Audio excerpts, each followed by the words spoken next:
All right, welcome on in to another episode of DCU Daily and Oh So Curious. We've got a lot to get into as we do each and every day of the week, but today, of course, is extra special because, it's a Tuesday, and on Tuesday we don't just do DCU Daily, we also have Tier List Tuesday coming up right after the show.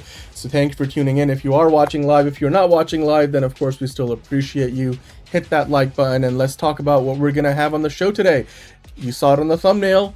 There's a new Game of Thrones movie in the works at HBO, TV show as well. So Warner Brothers potentially bringing Game of Thrones to the big screen, and then also yet another spin-off for Game of Thrones in the works at HBO. Well, on the DC side of things, James Gunn has been talking about his preparations to go into production on Man of Tomorrow, so we will talk about that. And of course, there's a little bit of teasing going on with Seth MacFarlane talking about a potential season 4 for the Orville, which, a lot of us thought that might have already come out by now, but it hasn't. Doctor Who, we also have some news about that as well. And then, of course, David Ellison, the CEO of Paramount and soon to be Paramount Warner Brothers Discovery, add plenty other names into that whole situation. He was touting just yesterday on that media call the powerhouse Warner Brothers slate from last year, and he included Superman in that. So what does that mean? Is that an indicator that he does believe in the power of DC and more specifically the power of James Gunn's vision? We'll talk about that and so much more. And I don't just have one co-host with me today; I have two. So we'll talk to them in a moment. But as we do, we'll kick the show off with the news intro and let's get things started. Doesn't seem to matter what I do. I'm always number two. All right, Mr. I need to paint my abs on to get nominated. You don't see Robin Downey doing that. You're kidding. Robin You're Downey. kidding. I can't open the envelope without the... Warner Brothers is heading back into the Matrix with a new movie in the works. Wonder what other surprises are in store. I want to be Bruce Wayne. I like that. You're gonna love me. There's the shot right there. That. Okay, we don't need to see Corbin. Right there. You look ridiculous. Well, not no more, he don't. What, dude? I can barely understand you. Your accent's insane. What the needs now? Give me a hand up. Nope, I'm actually okay. Thank you very much. Oh, wow. Wow.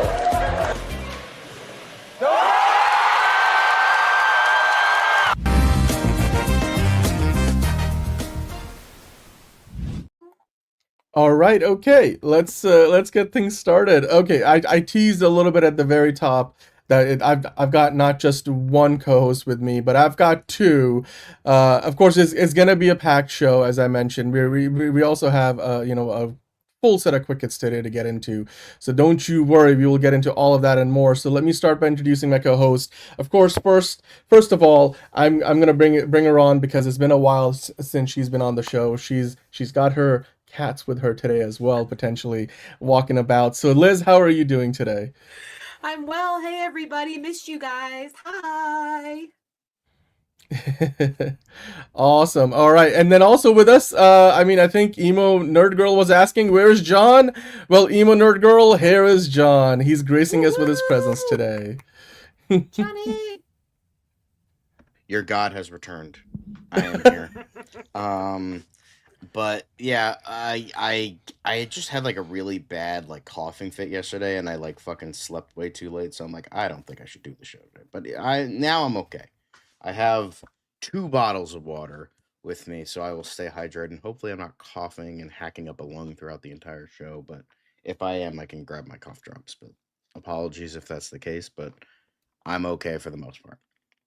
All right, awesome. And right on the money, Tom King is trash. Just some geeky guy with a super chat. Of course, that is your opinion.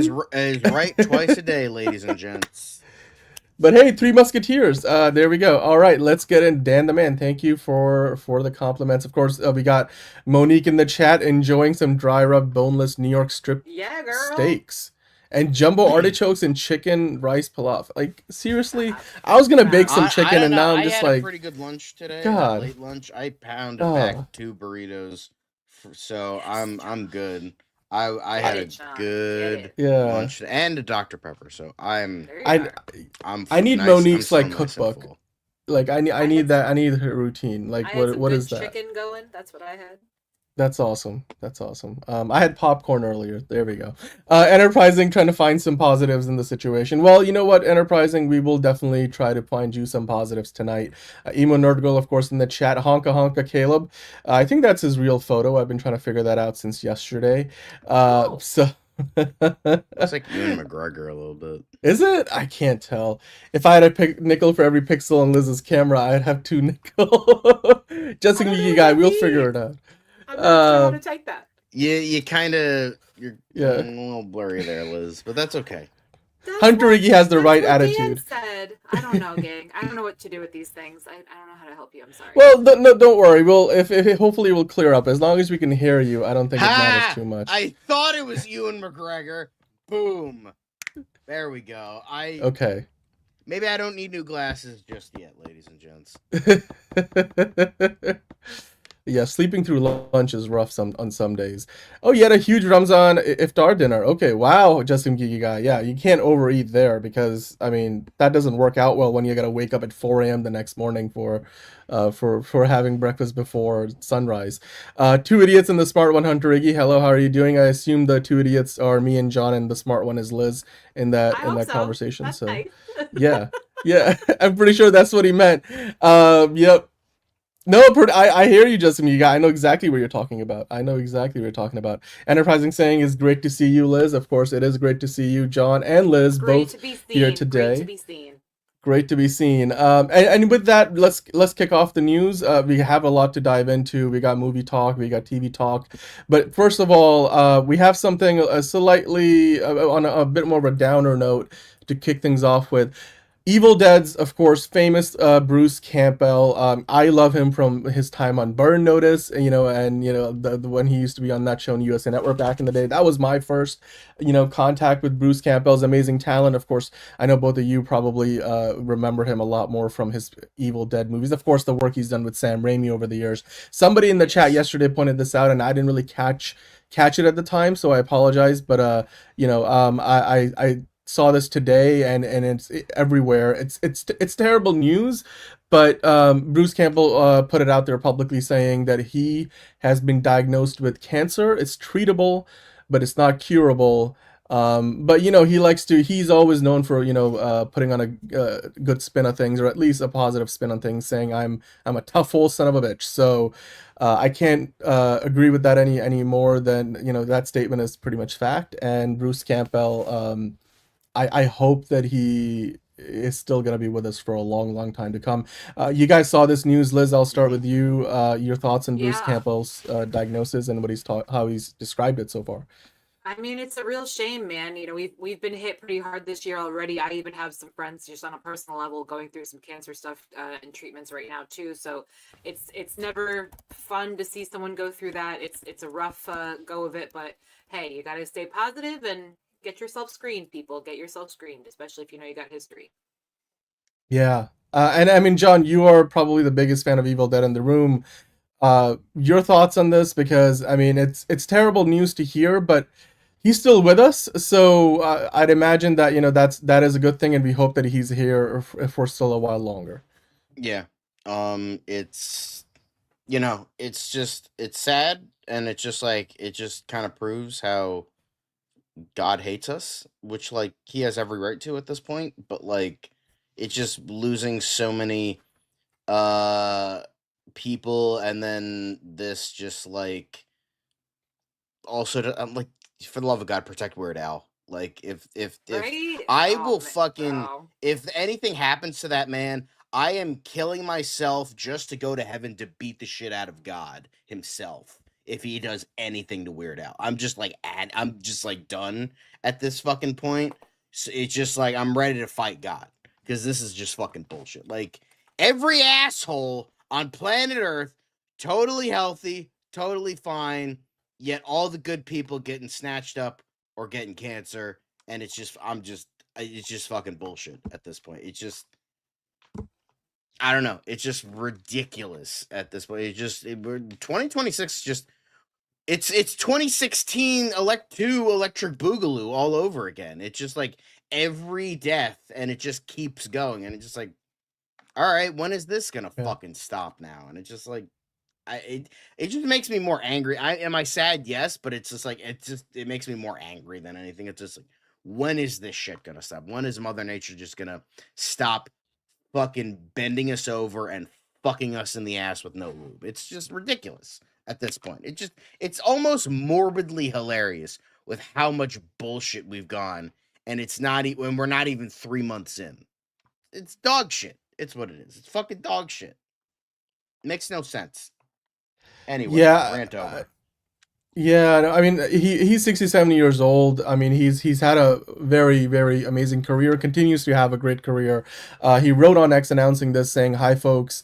These days, when someone is having a health issue, is referred to as an quote-unquote opportunity. So let's go with that. I'm having one of those. It's also called a type of cancer that's, treatable, not curable. I apologize if that's a shock. It was to me too. The good news is I'm not going to go into any more detail. I'm posting this because professionally a few things will have to change. Appearances and cons and work in general need to take a backseat to the treatment. My plan is to get as well as I possibly can over the summer so that I can tour with my new movie, Ernie and Emma, this fall. There are several cons this year, summer, that I have to cancel. Big regrets on my part. Treatment needs and professional obligations don't always go hand in hand. That's about it. I'm not trying to enlist a sympathy or advice. I just want to get ahead of this information in case false information gets out, which it will," he says in parentheses, continuing to say, "Fear not, I am a tough old son of a bitch and I have great support. So I expect to be around a while. As always, you're the greatest fans in the world and I hope to see you soon." And he signed off by saying, "Much love from Bruce Campbell." So yeah, I mean, he's got a road trip comedy called Ernie and Emma coming out later this year, and there's an early screening for that in Portland, Oregon, that's already sold out for this year. So I mean, Bruce Campbell, he's making the changes that he needs to in his schedule to accommodate the treatment, and I don't think anybody here blames him for that. Liz, as somebody who goes to a lot of cons, were you looking forward to meeting Bruce Campbell at some point this year? Yeah, well, I haven't been fortunate enough for him to come around to any of the cons that I have attended. But yeah, I mean, obviously he would be high on my list if he was a guest that ever came through. So, but he's got to do what he needs to do. I would rather him stick around and for more years. I mean, 67 is awfully young. Then that's what's more important right now, is him focusing on his health. So Yeah. I mean, a cancer diagnosis is not fair for anybody to get. I mean, it's not even been a year since Zelda got her cancer diagnosis, and then she's no longer with us. I mean, it's a corgi that kind of fought it all the way through, and so that's been my personal experience with it recently. And Eric Dane passed away not too long ago from we found out later that it was from respiratory failure, but the underlying cause was the ALS diagnosis that he had. So there's just been a lot of bad news like that going around. But yeah, hopefully Bruce Campbell will be around with us for a very, very long time to come. You guys let us know, of course, what you think about the news, and have you gotten a chance to meet with Bruce Campbell in person before? Because I'm sure he's as amazing in person as he is in all the works that he has done. And our thoughts and prayers and best wishes to Bruce Campbell and his friends and family as they work through what is shocking news, and hopefully he's with us for a long time to come yet. So with that, we're going to move on to the next thing. Of course, we got to talk a little bit about the latest updates in the Warner Brothers sales process. I mean, not really a bidding war at this stage, so we don't need to spend a ton of time on it. I think some of this news is sort of like funny in some ways, because it's like now you're like, as you're getting past like the bidding process, and we know who's going to ultimately ending up owning the historic studio. There's just a few other pieces of news that have sort of dropped around and in the fallout. So let's dive into that quickly. Of course, HBO Max is available in a lot of countries and territories. It's not nearly as many as Netflix. Paramount Plus is available in only about half as many as HBO Max. But you would imagine like one of the big ones where HBO Max might already have been around is the UK. Well, that wasn't the case up until March 26th. In a few weeks' time, HBO Max will launch in the UK and Ireland. And, well, Paramount Plus, I believe, is not around there. They do have a deal to share some content with Sky in the UK, but there will be still some exclusive, like The Pit will only be available on HBO Max. They're sharing season 3 of Euphoria, so you'll be able to see it on Sky in the UK as well as HBO Max. But there are still questions, being asked by, I'm sure, people at HBO and other parts of the industry about, well, they have talked about combining HBO with Paramount Plus down the road, and that came from the call that Paramount did yesterday with David Ellison and tow. So I mean, maybe this means down the road HBO Max will turn into whatever the new streaming service is in the UK, but at the very least, if you live across the pond, then you will get to see the show there, because up until now, like last year when Peacemaker season 2 came out, we were trying to figure out where can you see it in the UK for some of the people who watch the show. Your reaction to this, Liz? I mean, since it has been a while since you've been on the show, are you surprised they're going ahead with this? I mean, it's a pretty big deal for them.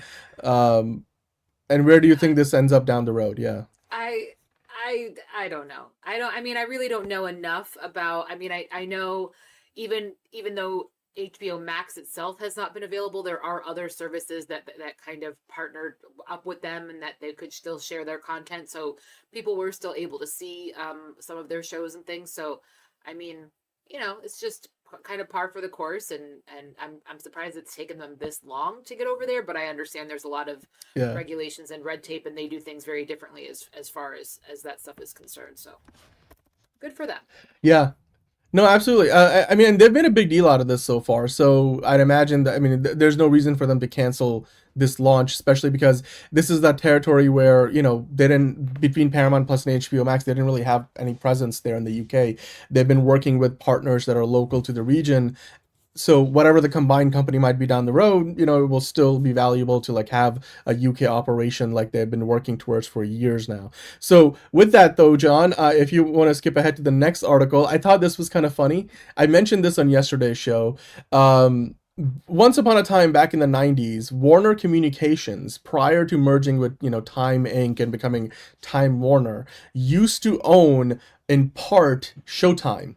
And so once they merged with Time Inc., Time Inc. was the owner of HBO. That's when, HBO joined together with Warner Brothers, was when Time Warner was created.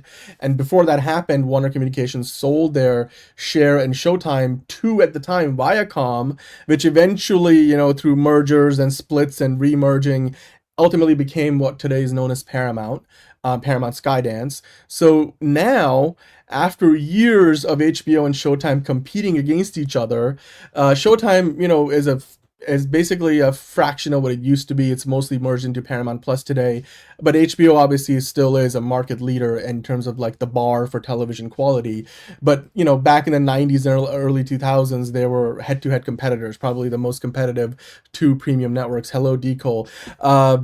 And it looks like the original heated rivalry, as they're saying in the headline here on Deadline, is finally over because HBO and Showtime will, be all under one house. It warms my heart, Robert Greenblatt says. John, your reaction to this, since you're a big fan of heated rivalry. I'm with Enterprising on this one because it's more like weird. No, the other one.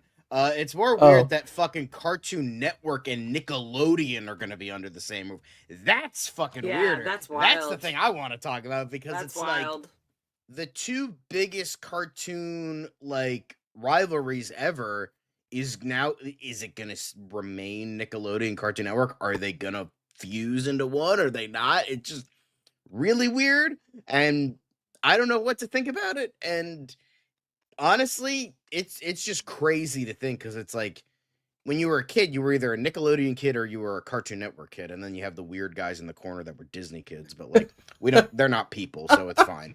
Oh god. But like, wow, it's just so weird to see, like, again, like it was like Sega and Nintendo in the 90s, where it was just like Cartoon Network versus Nickelodeon, and now it's just boom under one roof. It's just like so fucking weird. Anyway, but like I guess this is weird too, or interesting, or I don't know. I don't really care. Who gives a fuck about Showtime? I don't. I watched Dexter on it, and that's about it.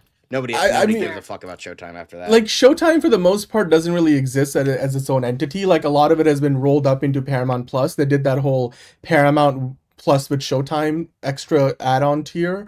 But even, I mean, now I think it's sort of like all one thing. Like you don't have to actually buy. I bought it, and then they were like, well, now it's just Paramount Plus is Paramount Plus is Paramount Plus. You will get Showtime in there. So like, what was it? The Man Who Fell to Earth or something, that show with Chiwetel Ejiofor, that was a Showtime show that was on Paramount Plus.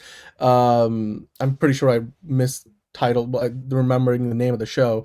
Hello More Cat Now, but also like The Agency, that show with Michael Fassbender and Richard Gere, that's all, and Jeffrey Wright, that's also a Showtime show that's on Paramount Plus. And I think they're doing more Homeland related stuff, which is technically Showtime. And like you said, Dexter, there's really not that many people who subscribe to Showtime like as a pay TV option, like HBO. So it's mostly streaming, which is why HBO Max is where a lot of people watch HBO.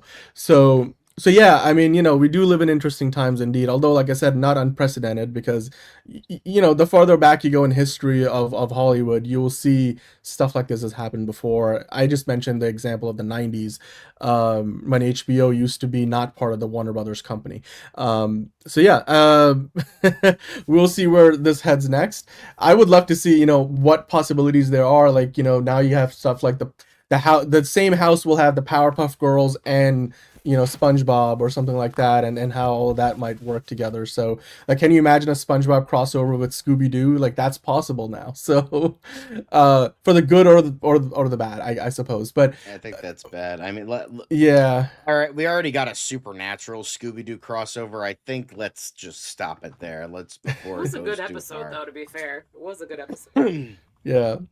I mean, Toonami and Adult Swim, those have been highlighted as like big brands, so it will be interesting to see what they do with them. It's interesting, the thing that nobody's really talking about, and you and I noticed that I'll just mention it really quick before we move on, is like, because I follow a lot of gaming people, like news stuff, like how that's going to be torched with Paramount, because it's like gaming is just seen as a non-entity. Everyone cares about the movies and the shows and even the music stuff. Could be huge. The gaming is like not even like, because I read a couple articles about this, how like Paramount like sees like Warner Brothers games and Rocksteady and all that stuff. That's just like a whatever thing. That's just like a non-entity to them. So I'm really curious if that's even going to survive the merger, or are they just like going to be like, gaming doesn't matter, and then just shut everything down.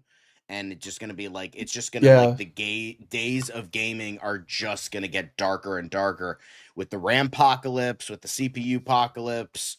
You're going to have like cloud gaming, which is like on the rise, which is not a good thing. Like it just seems like gaming is just like going to become like a hobby that's like, back in my day, we would actually put cartridges into the console. And it's just, now it's just going to be this far off thing that of like, okay, grandpa, video games? Yeah, sure. And let's take you to bed now.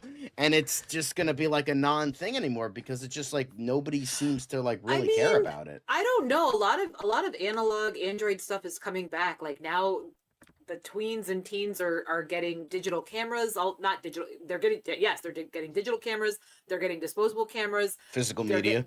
They're getting back into because it's like, VHS, hey, I want to own iPods. things. Which wow, what a crazy thought! Owning something and having it, and not without an ad in the middle, or without an ad in the middle of the album you're trying to listen to. 100%. So I mean, look, I don't know that it's all gonna fall by the wayside. I think if anything, it'll create opportunities for other enterprises to more indie stuff, which is, to crop I'm not up saying and, that's and a bad say, thing. hey, they got rid of this, but we've got it. As a AAA entity, it's just like it's gonna be almost gone at this point, which is just crazy to think about. Well, I mean, I will say, to dampen some fears, the whole Warner Brothers games division and the animation division has sort of been like reset, and it sits under JB Peretti at Warner Brothers Discovery. So it'd be interesting to see if he gets to stick around, because they've got plans to do like, basically divided into 3 or 4 parts with their core IP, like DC, Game of Thrones. I think they mentioned like Mortal Kombat is one. So because here's the thing, like the video game Correct. industry is a huge industry, and if you're not going to do it, somebody else will, right? So like you said, John, I do hope they recognize the value in that. And David Ellison comes from a Silicon Valley background with what his father does. I mean, he's always been in the movies business, but you know, with Oracle and Larry Ellison, like they recognize the value of the gaming industry, I think, in a way that hopefully will lead to more but again, I think some of what you're mentioning, like the AAA gaming industry and the Rampocalypse and stuff, some of those things are like beyond the realm of like this merger. It's also like, you know, larger things happening in society. Hello, Steven, by the way. So you know, we can have a longer conversation about it, but that's probably, this is not the right time to have it, but definitely not wrong in what you're saying, John. Paramount Skydance, of course, their debt got downgraded to junk status by Fitch Ratings following the Warner Brothers Discovery deal. The TLDR of this is basically they're going to be carrying around $89 billion in debt, or I think, no, it was $79 billion in debt. And that's still a lot of money. $79 billion, you know, for comparison's sake, they're assuming roughly around $30 to $33 billion of debt from the Warner Brothers side of things. Mm-hmm. And then adding on top of that the extra debt because, you know, the money that Paramount Skydance has had to borrow to purchase and basically debt finance the deal.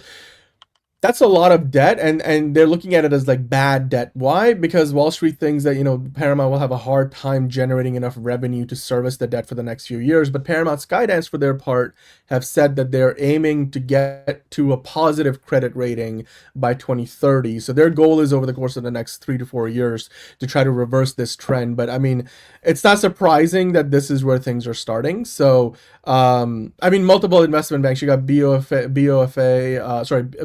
Bank of America, and Redbird Capital is one. There's a number of those involved in this, just some geeky guy. I'm not going to go through all of them right now, but I'm sure if you looked it up, you'll be finding those pretty easily. Figure drawing, saying cassettes to record the radio, VHS copying, CD ripping, peer-to-peer sharing, torrenting, ROM downloading. I remember those days. The world is still revolving today. Yeah. There will always be, you know, supply always follows demand. So, but with that, John, if you go to the next thing, I did want to mention David Zaslav being, you know, acting like the Machiavellian, you know, Hollywood mogul that he is.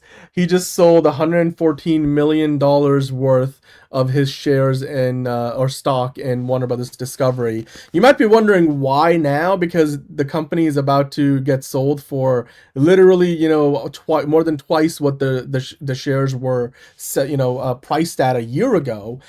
Why is he selling off some of that now? Well, he's still set to make over $600 million once the sale is, well, the deal is completely done. And he's going to walk away a billionaire from this deal no matter what. But him alongside Bruce Campbell, not that Bruce Campbell, one of the Bruce Campbells that actually is a senior leadership at Warner Brothers Discovery.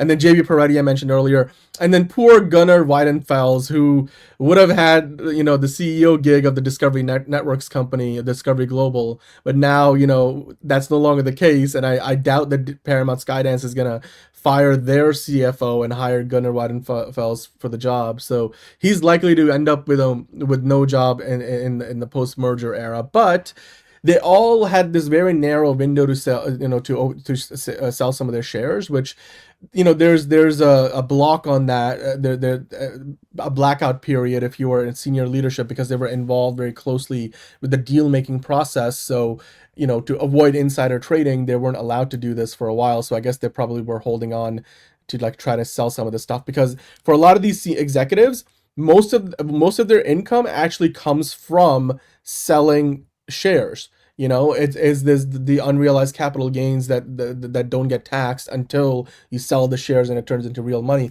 because they get paid millions of dollars, but really their pay packages are heavily leveraged off, you know, their equity in the company itself. So, I mean, that's $114 million, you know, going into David Zaslav's pocket that I'm sure he's going to put towards whatever his next big endeavor is, depending on whether he sticks around in the new company or not. So, I mean, Anthony, hello. And I do think there's some questions about like the financing still, you know, whether it's going to work out or not. But clearly Warner Brothers board thought it was enough to, you know, sign off on it. So we'll see how that plays out over the next, you know, little while. And yeah, to the Bruce Campbell we all care about, we wish him the very best as he starts his battle with the cancer that he announced. He said it's treatable but not curable. So, By the way, if the deal falls through, if Paramount has to walk away, they have to pay Warner Brothers $7 billion. And they already paid Netflix $2.8 billion on behalf of Warner Brothers. So they would be out like almost $10 billion and have no Warner Brothers. But I think they feel pretty confident about making this happen. So anyway, let's keep on going because Liz, I wanted to pose a question to you because you haven't really been on since the deal went through. True. And Netflix walked away. Yeah, but I want to stop talking about this crap. I know, so but like, over it. Oh my god. But there's a couple of like interesting questions, John. If you skip to the next article for a moment, I did want to pose this question, and I want to get your opinion on it, Liz. Yesterday, David Ellison mentioned on the call, the media call that he did with Paramount Skydance, that post-merger, they want to do 30 theatrical releases a year. And he said basically that means 15 movies for Warner Brothers and 15 from Paramount. For context, Paramount last year released 8 and are looking to double it to 15 to 16 this year. Warner Brothers Discovery just hired a second vice president of production to basically meet their goal of 16 plus theatrical movies a year. So both companies apart are looking at producing roughly the same amount when you add the numbers up as what David Ellison wants to do post-merger. So the question becomes, do you think, looking at the numbers now, like, can they pull it off? And can they, because Disney, when they bought Fox, really reduced the amount of movies that the two studios were putting out separately than they have done together. Yeah, no, I don't think it's realistic. And I think what people often tend to forget about mergers like this is yes, it is two separate entities coming together because they both feel that it would be mutually beneficial. But at some point down the line, they are going to want to fully merge and become one entity, right? So it's not going to be the Paramount house and the Warner Brothers house just under the same umbrella. They are going to eventually merge and just be a single company. So it really doesn't make sense for them to try and continue to pull out the same amount of production like that. And it's not going to be good for their budget overall. It's certainly kind of not the point of this merger in the first place. So I just don't think it's sustainable to try and do something like that. They might the first year after this is officially, all wrapped up, they might try to push it and, to prove that everything went well and that they're capable of doing something like that, but it's not sustainable at the end of the day. And they also have streaming productions, they also have TV productions, they have other things going on aside from all of their theatrical releases. So it's just not happening. It's no matter what, like eventually it could be a year from now, a year from when like this happens, it could be 5 years. I would say maybe at the most like 6, 7, 8 years, maybe 6 to 8 years. It's gonna fumble. It's gonna, like, Ellison. Yeah, he's known for like producing smaller projects, but not being the fucking gigantic head of like a studio that bought Paramount, now bought Warner Brothers. That's two big, well, one clearly bigger than the other, two big movie studios. He's not prepared for this. He's not mentally prepared for this. He thinks he is because, I'm daddy's special rich boy who can do whatever he wants and can do anything because I've never been told no my entire fucking life. Because, when David Zaslav tried, he had a fucking all off the wall temper tantrum. I think Zaslav was looking for more money, which he got at the end of the day. I want to say that was, and so negotiating tactic. It's like it's gonna be, I don't think this is gonna like kill anything, but I think this is gonna be a 1 step forward, 5 steps back situation where it's kind of like it's just going to go back to the days of AT&T owning Warner Brothers, which was disastrously bad to the point they had to that Zaslav bought fucking Warner Brothers for scrap, managed to turn it into something really good, and now selling to an even bigger bidder, who's then going to tank it along with Paramount. Right. Well, and like I said, I think they're going to try and pull off 30 theatrical. They're going to try within the first year just to prove the point. But it's going to be a whole bunch of really crappy crappy What films that were just rushed. I think is going to be really fun. Yeah, it's going to be shit like Primate, like, and that kind of fucking crap that's coming out or has come out. Well, But right. I personally think is, and this would be ironic as fucking shit, but I kind of weirdly hope it happens just as a, fuck you to David Ellison. It would be funny if like David Ellison tries to do this whole thing, absolutely fucking tanks both companies, has to sell off Warner Brothers, and then Netflix buys it for like $1 billion, like I for mean, like scrap. well, Ted essentially. Sarandos did kind of hint at that because he was asked about it in a Bloomberg interview yesterday or Friday, I think I it was, liked and it, then but it's not like good. it's like it's yeah. B-grade horror schlock. That's all it is. So, but like I do want to. Okay, so I want to get it. Let me kind of. Some of you guys are bringing up some good points in the chat. I'm going to address these real quick because Good we just job, mentioned guys. Good chat, gang. like Yeah. the S and Time to P. go to the bathroom real quick. But like the S&P just rated Paramount, the junk in terms of like their financial rating, like you said, Anthony. What that means is it's going to be hard for Paramount, Warner Brothers Discovery, Paramount, whatever the new company is called, for them to get financing for projects like movies. Like you said exactly, most studios don't finance their own films. They're co-financed by other places. Now, that being said, Skydance financed the majority of the big Paramount movies for a while. So David Ellison has built up experience, financing and producing movies like the Top Gun Maverick or the multiple Mission Impossible movies, as well as some of the other big ones that Paramount has put out over the last 10 odd years.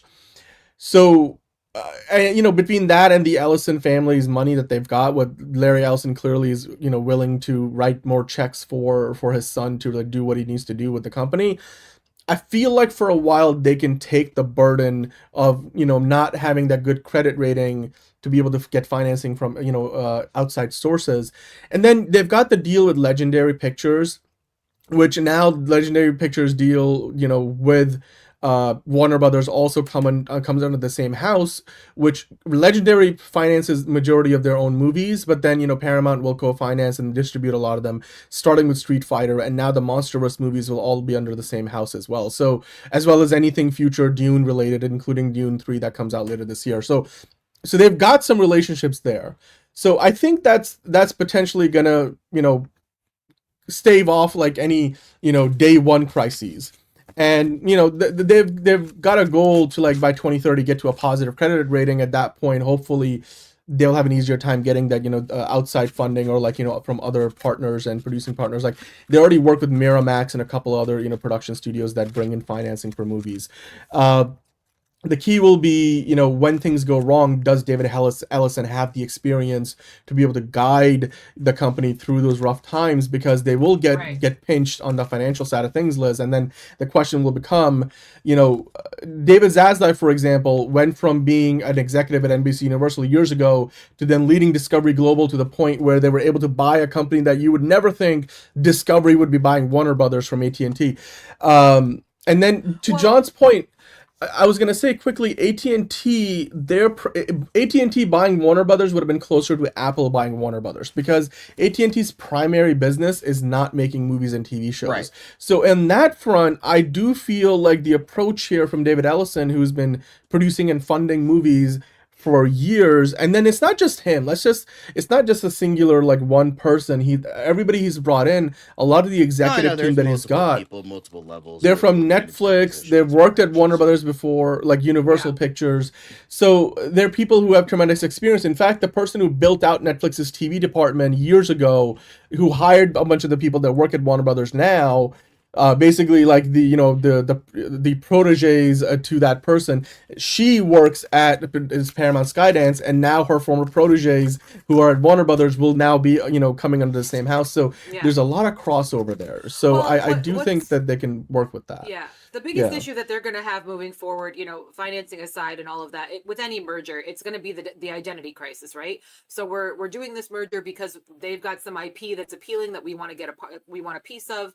But once it's all said and done and the dust settles, they're going to have to sit back and go, okay, now who are we? Because are we Paramount? Are we Warner Brothers? Are we something completely different? And now we just have the IP under both. So that'll be interesting to see. I think it's going to be a little jarring for a little while. I think a lot of, like I said, I think a lot of the stuff that they're going to churn out initially is going to be like some try hard production, you know, and they're Right. really going to come out the gate with something to prove, and it's going to fall flat, and we're all going to think it's trash. And then hopefully they will rise from the ashes and you know, and deliver. But it's going to be, there's going to be some growing pains for quite some time. Yeah, and this is where, look, I it sounds like I might be just glazing Paramount Skydance. I'm not, but I'm looking at the facts on the ground right now, and the first couple of years, aka between now and let's say 2028, most of Warner Brothers Picture side of the slate is sort of already in place.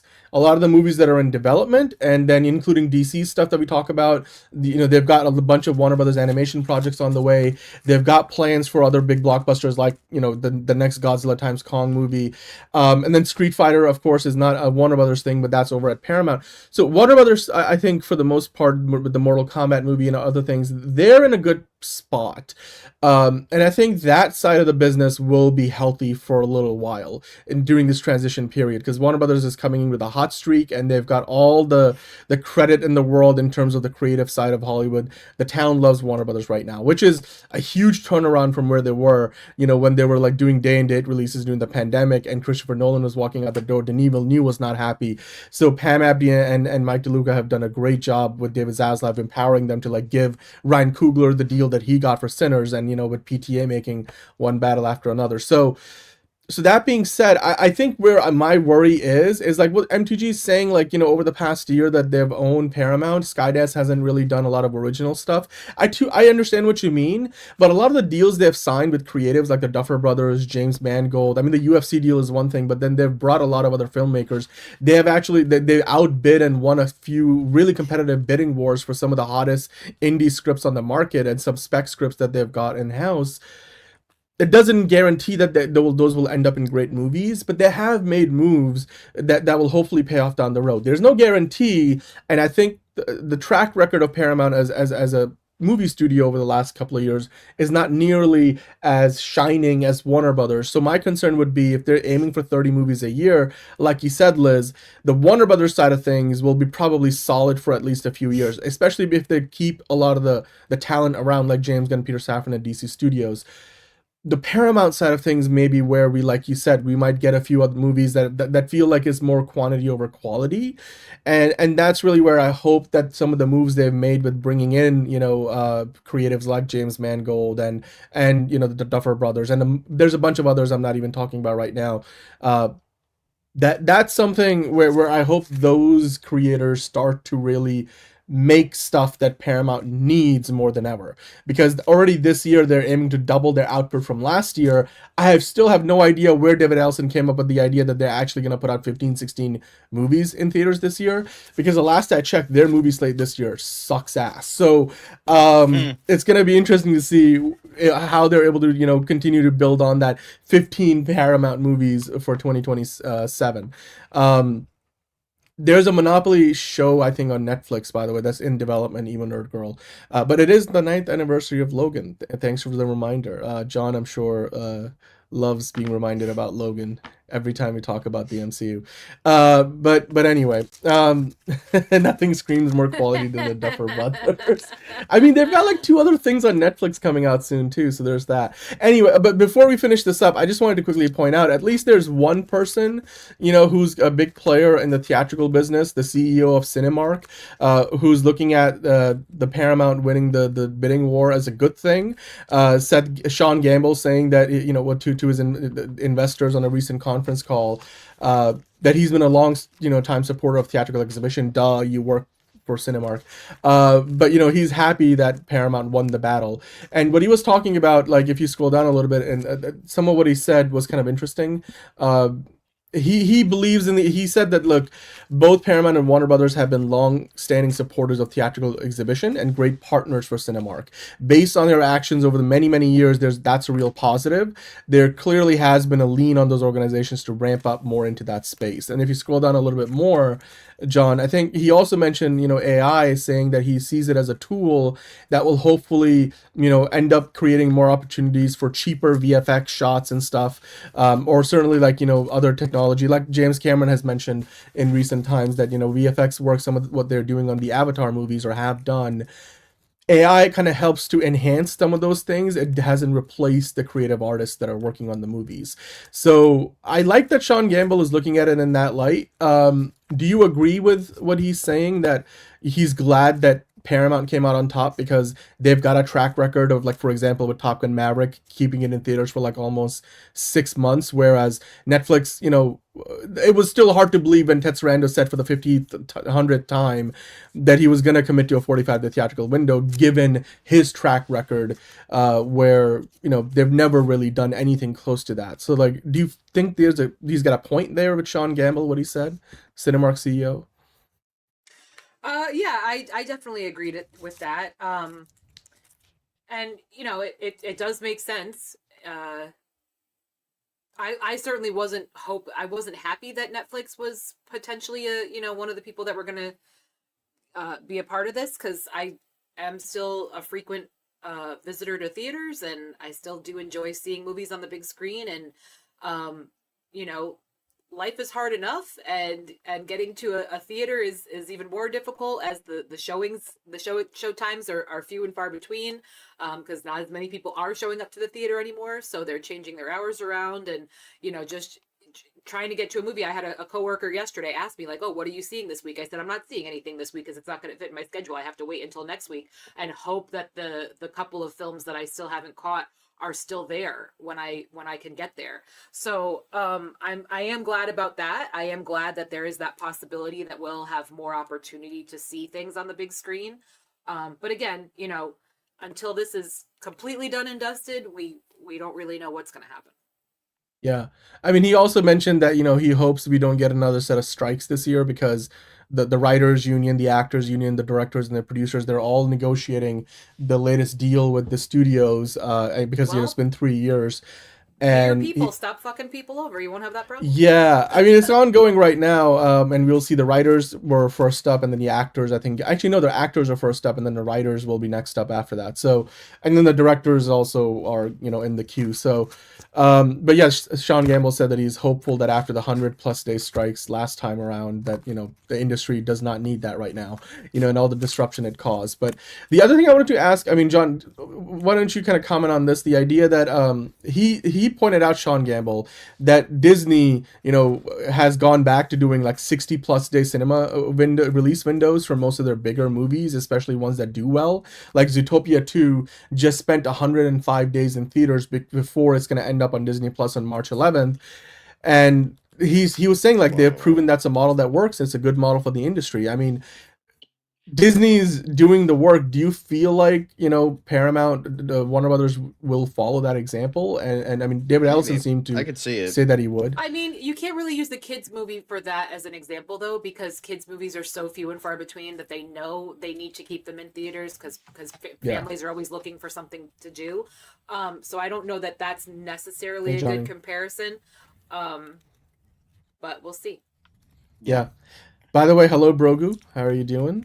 Making everybody's evening a little bit brighter, Brogu. Well, you guys let us know in the comments down below. What do you think about all this talk from the Warner Brothers Discovery deal with Paramount? Of course, the aftermath of that, and from selling shares, David Zaslav is, to talking about the future, whether they can actually keep up with 30 movies a year that David Ellison has been promising. So you let us know in the comments what you think about that. Until then, we're going to move on to the award season part of the show, because, of course, the Oscars are not that far off. And the story today that I wanted to get into with y'all is a little bit on more of a somber note from the BAFTA awards that happened now more than a week ago.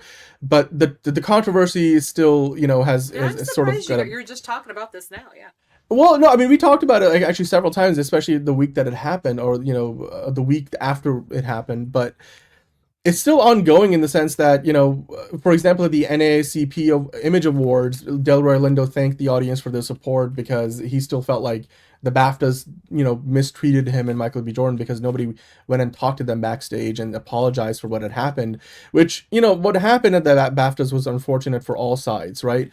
The Tourette's community was again traumatized because there's just not a lot of understanding and empathy for the condition. Well, and that's the irony of this entire situation, right? Is he was there to promote this documentary, trying to get some education, trying to get some awareness to this cause, but also, and I'm sure you guys did talk about this, but they dropped the ball as far as the broadcast was concerned as well. They chose to bleep certain things and not others, so that has also added a lot of fuel to this fire. And it's either all speech is allowed or none of it should be, and for whatever reason they picked and choose how they were going to broadcast, what they were going to broadcast, and I think that did a big disservice to a lot of people as well. Yeah, it was. Yeah, I mean, as Alan Cummings said, it was a trauma triggering shit show.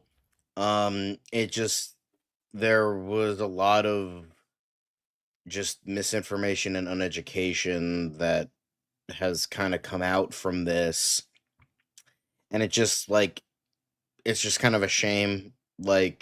The whole basis is hey, I'm promoting this movie, which fucking won an award, by the way. The main best guy actor, who was lead actor, played Davidson in the fucking movie, got it was a big upset too, because he had Michael B. Jordan nominated for an Oscar, because it was supposed to be oh, Chalamet or fucking Leo was gonna get it, but then this fucking guy came in and fucking got it.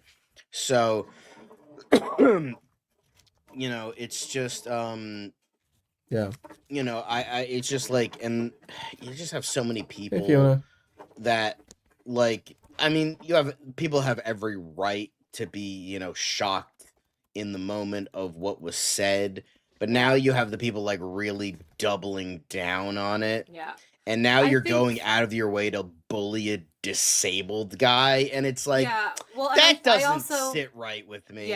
But I also think as a society, we have a really hard time accepting that both realities can be true, right? Exactly. That yes, he said a horrible thing that still, regardless of the context, still does damage and still hurts people. But he also, it was something that was involuntary, something that he's been fighting his whole life. The whole reason he was there was to bring awareness. And the stigma around it, Yeah, and I think also the biggest issue was everybody kept calling for him to apologize. When it should have been which he did. Which he did, but it wasn't as immediate as I think maybe it should have been. But again, if you're also looking at it from a person with Tourette's, he's also trying to explain I shouldn't have to apologize because it's not that is the problem with his I don't know if we're calling it a disease or his disability, excuse me. That's the whole issue is so his whole life is just spent apologizing. I can get how that can be tough too. So it's a really tough conversation to have. And again, I really just wish the BAFTAs, the broadcast had handled it differently. Alan kept coming out repeatedly, kind of just not necessarily apologizing, but again, reminding the audience, yes, we have somebody in the audience with Tourette's. Yeah. Thank you for your understanding. But they didn't broadcast that every time. He did it also. Exactly. So that's also a part of the problem. Yeah, I mean, and look, it's a very nuanced situation. We have talked about it at length on several occasions since this happened on the show, so you're welcome to, if you haven't already, watch back from especially the day after, because it happened on a Sunday and we were live that Monday. But yeah, look, it was in Tourette's. The tics are involuntary. They're not a reflection of the person's beliefs. And the other thing was John Davidson, he left the venue right after that all that happened, and he watched the rest of the show from a screen. So he was sensitive to the impact that it had in the room. And then also before the show started, to the BAFTA's credit, within the venue itself, they let everybody know that John Davidson was in the crowd, and he was there. And then something like this might happen. It's not a reflection of his beliefs. It's part of Tourette's. And of course, the movie that is based on his life is called I Swear. So definitely go watch that, because that in of itself is a great resource to educate yourself on what Tourette's is and why something like this would have happened. And I would encourage everyone to go see that. And again, just for a little education, because I know there's so much misinformation out there and so many different opinions, especially for people who aren't in that situation and have never experienced something like that. But like, for people to say like, how can you say that if that's not in your heart? A lot of the times what happens is you're mentally trying to refrain. You're like, God, I really hope this doesn't come out of my mouth. And that's what triggers those types of tics. And it's just like, it's something you just hear. That's like, so he was knighted by the queen before she had passed, and went up to her and shouted out, you know, fuck the queen, or the queen can get fucked. He's something along those lines. Clearly that's not, he wouldn't show up there if that's how he felt. You know what I mean? But like, it's just something that's, again, part of a very complex, very misunderstood disability. And you know, like I said, ironically, that's why he was there in the first place, was to try and highlight this film that hopefully would educate. And then that's kind of the unfortunate part, is like, you have like stuff like South Park, which nothing against South Park, but it more so like making fun of the people that take advantage of a bad situation and using it to their own advantage. Right. Which is what South Park was making fun of, but people view that for like, are completely not known to the satire of it all, and think like, oh yeah, every Tourette's is people who just say shit and they can control it and they can, you know, do whatever. And it's just like, that's not the case. Jamie Foxx. Well, you're trying to use it as like, you know, people who say like they have an allergy just so that they can get out of something. It's like, no, he's not using his Tourette's to mask his overall racism. Like that's that's what people can't seem to wrap their heads around, because, well, and I think again, because it comes from a place of ignorance where we're all like, well, I would never want to say that. So how can he just involuntary offer something like that up? But again, it's, y'all need to educate yourselves out there. That's all. I know in this day and age, do your own research is kind of now a bad connotation because of dumbasses, but this is an actual case of please do the research, like that, and this is actually like film. Educate yourself. Watch the film. Exactly. And I believe it's coming into movie theaters either this coming week or next week, I think. So I think you'll be able to watch it in a theater soon, right before the Oscars. So go watch it if you can. And look, I think Fiona's making a great point, as is Brogu. Like, look, this is a situation. It's completely valid that if you were a black person, that you would be hurt by what happened. You know, whether you were in the audience, Michael B. Jordan and Delroy Lindo on stage, or you were just somebody watching the show, whether it was while it was airing or after the fact. It's also at the same time true that if you are somebody who has Tourette's, this was just another, terrible reminder of, how little a lot of people generally, know about Tourette's, and therefore make assumptions that are not true and not correct. And also the fact that they feel like they can't join regular society specifically because of these incidents. Exactly. I mean, this is as far as we know, this is the first case of any award show where a person with Tourette's has been there, and this is exactly why. And it's a shame. Yeah, exactly. And so I think, look, ultimately the BBC, made a few choices and mistakes with not editing it out. But they caught some of the takes, but not all of them. They also made other editing decisions. The show was on a 2-hour tape delay, so they would have had enough turnaround time to make those edits, and they did not. Not only that, but they also left the show with the tick, airing on iPlayer, their streaming service overnight. So, a lot of production things at this, I've talked about this again at length before. So, we just need to be more inclusive and accepting. And this is one of those situations. It's rare something like this happens, but I think this is very true that in this particular instance, there isn't really a bad guy and a good guy. It's it's an unfortunate, series of events that led to people, on both sides and all sides being hurt along the way. And hopefully there's a lot of lessons learned from this, and then just as an opportunity to educate ourselves more, not just on not just on Tourette's, but also, on and racism and the fight for equality that has been going on, the civil rights movement that is still ongoing in the U.S. and other parts of the world, and will continue to for a long time. So it's just, we can all be more inclusive, more understanding, and then just, seek to educate rather than preach or, pass judgments. I think it's, again, like I said, as a society, exactly. I think it's hard for people to accept that both can be true. Exactly. So yeah, hopefully, we'll continue to build our knowledge base. I mean, I personally I haven't seen I Swear yet, but John, like you said, is going to be playing in theaters soon, so I'm going to, try to go out and see that. But in the meantime, let's move on from this. We're going to be talking about some movie talk madness. Let's get into some Game of Thrones talk, shall we? Because there's a new Game of Thrones movie in the works at Warner Brothers from one of the writers of Andor. Liz, I'm going to start with you here. Your thoughts on this? This was probably the biggest movie news of the day in terms of a new project that was announced, not officially announced. It's more the trades are talking about it. And the House of Cards showrunner and one of the writers on Andor, Beau Willimon, has been the one who's working on this. Page Six Hollywood is the source of this news. They dropped that a draft was submitted for the script by Beau. And a director hasn't been hired yet, nor have they looked at any cast members.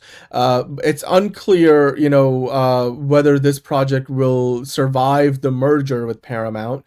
But apparently, if this continues on the track that it's on right now, Winter will be coming to the big screen sooner than later. So your thoughts on this? And given that we don't know much about this, what would you like to see in a theatrical Game of Thrones movie? I don't care. And I think it's dumb. He hasn't finished the books, so why are we it's just we're gonna have this Lord of the Rings spinoff. No, that book. Where was that book?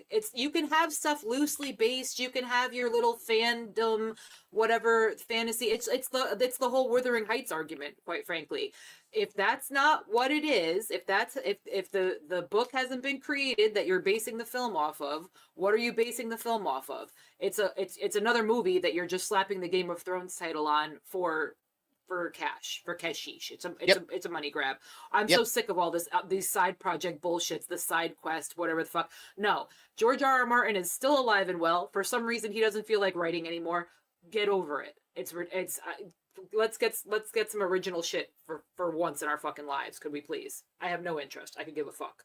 I'll probably see it if it ends up in theaters. Sure. It's funny. It's like George R. Martin's like, I'm tired. I don't want to write the book. Meanwhile, Stephen King just writes 15 books in the sentence that George R. Martin says that. Let's make some more Stephen King films. He's got books aplenty. What are we doing? Yeah. Well, fucking John Grisham, fucking James Patterson, make books about those guys. I'm saying. I'm just gonna say this though. This is a franchise that will grow beyond the writing of George R. R. Martin long after he's gone. So on that level, it's dumb. But they're making more Lord of the Rings stuff too, right? It's I get what you're saying. That's dumb too. Yes. Yeah. By the way, everybody hit the like button. The whole Dune. Remember when we were talking about. We were talking Dune about Prophecy? it. Yeah. When we were talking about Dune Prophecy, and by the way, I was at the panel at Comic-Con, so I'm not speaking out of turn here. I still think that's dumb as fuck too. You're gonna have something based 10,000 years before the book. Fuck out of here. That's not Dune. To be fair, there gang. was a prequel written by Frank Herbert's son. Sure, but still. Well, and yes, and there were other things with Lord of the Rings were in by Tolkien's son. But again, the fact is, once you have exhausted all of the written text, you got to move on, gang. Sorry, find you another story. I'm tired of. Again, I'll see it if it's in theaters. I'll see it, sure, but I think it's stupid. And I don't give a fuck about Game of Thrones. So there you go. Well, I will say this: the writer, is he worked on Andor. He also was a showrunner before on what was the other show that he was show? It was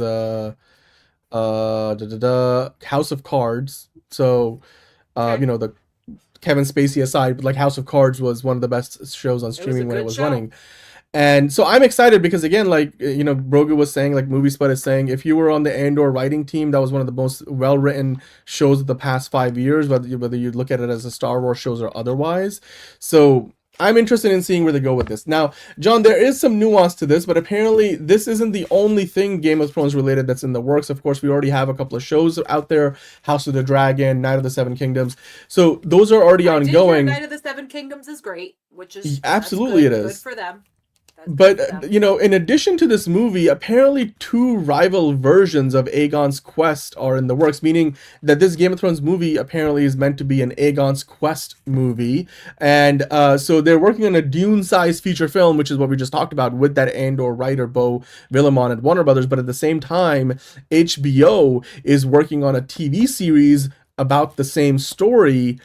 And that itself is going to be being written by Mattson Tomlin, who's a co-writer on the Batman Part 2, and he actually was the unofficial co-writer of The Batman. So you know, not only are they developing a movie at Warner Brothers, but also the same story could potentially end up on TV and HBO.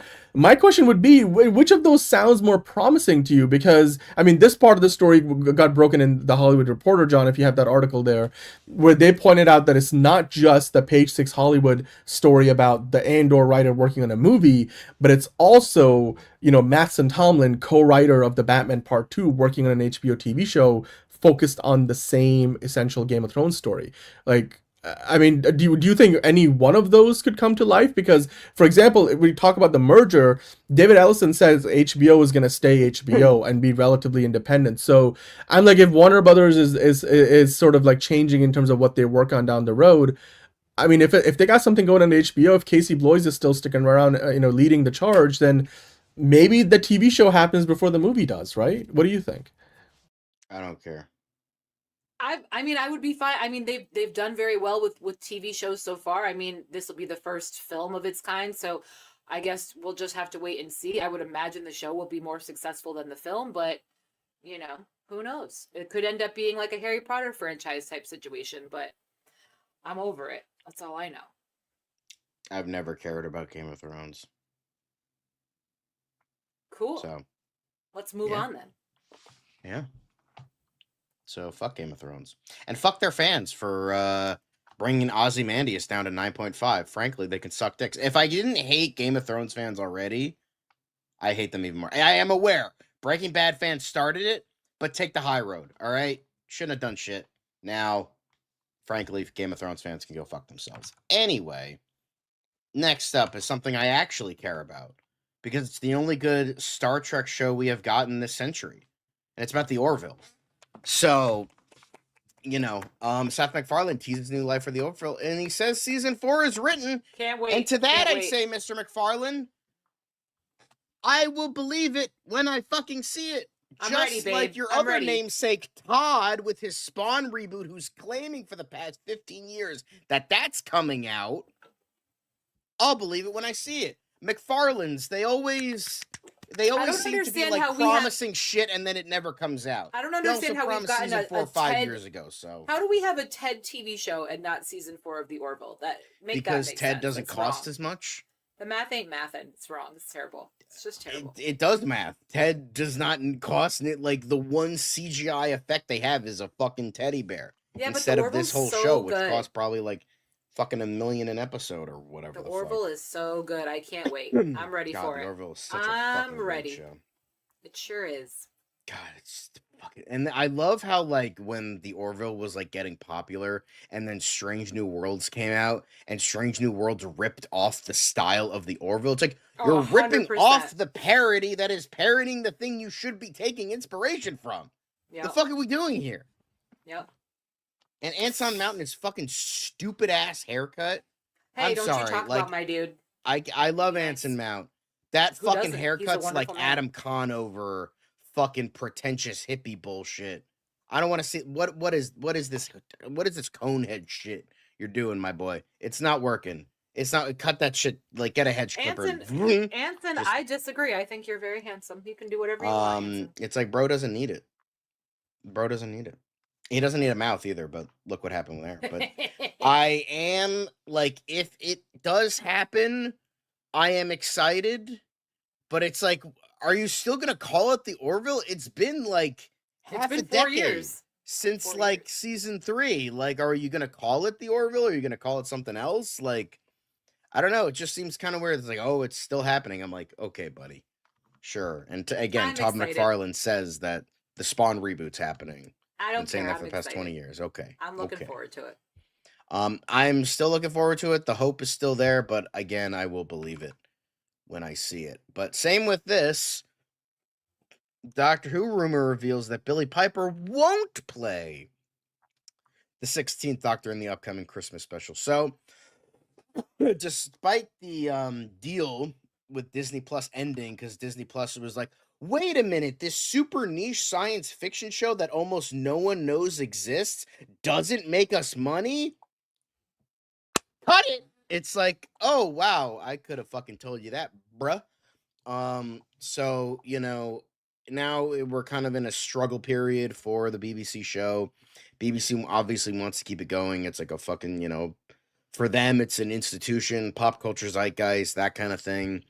But there is the promise of the upcoming Christmas special for this year, and the promise that Billie Piper was gonna be playing the next Doctor, but it looks like this might not be the case.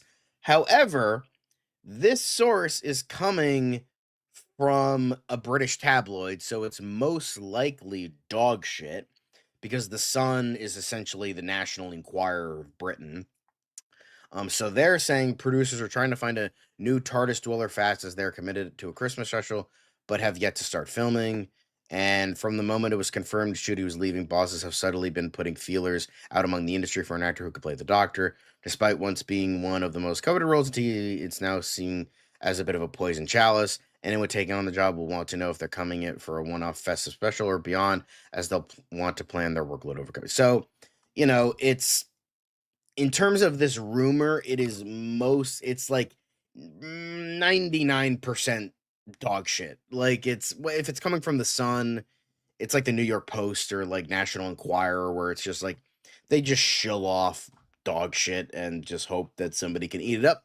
So this is most likely crap. I don't know when the show is going to start filming, but it's most likely Billie Piper going to be playing the 16th Doctor.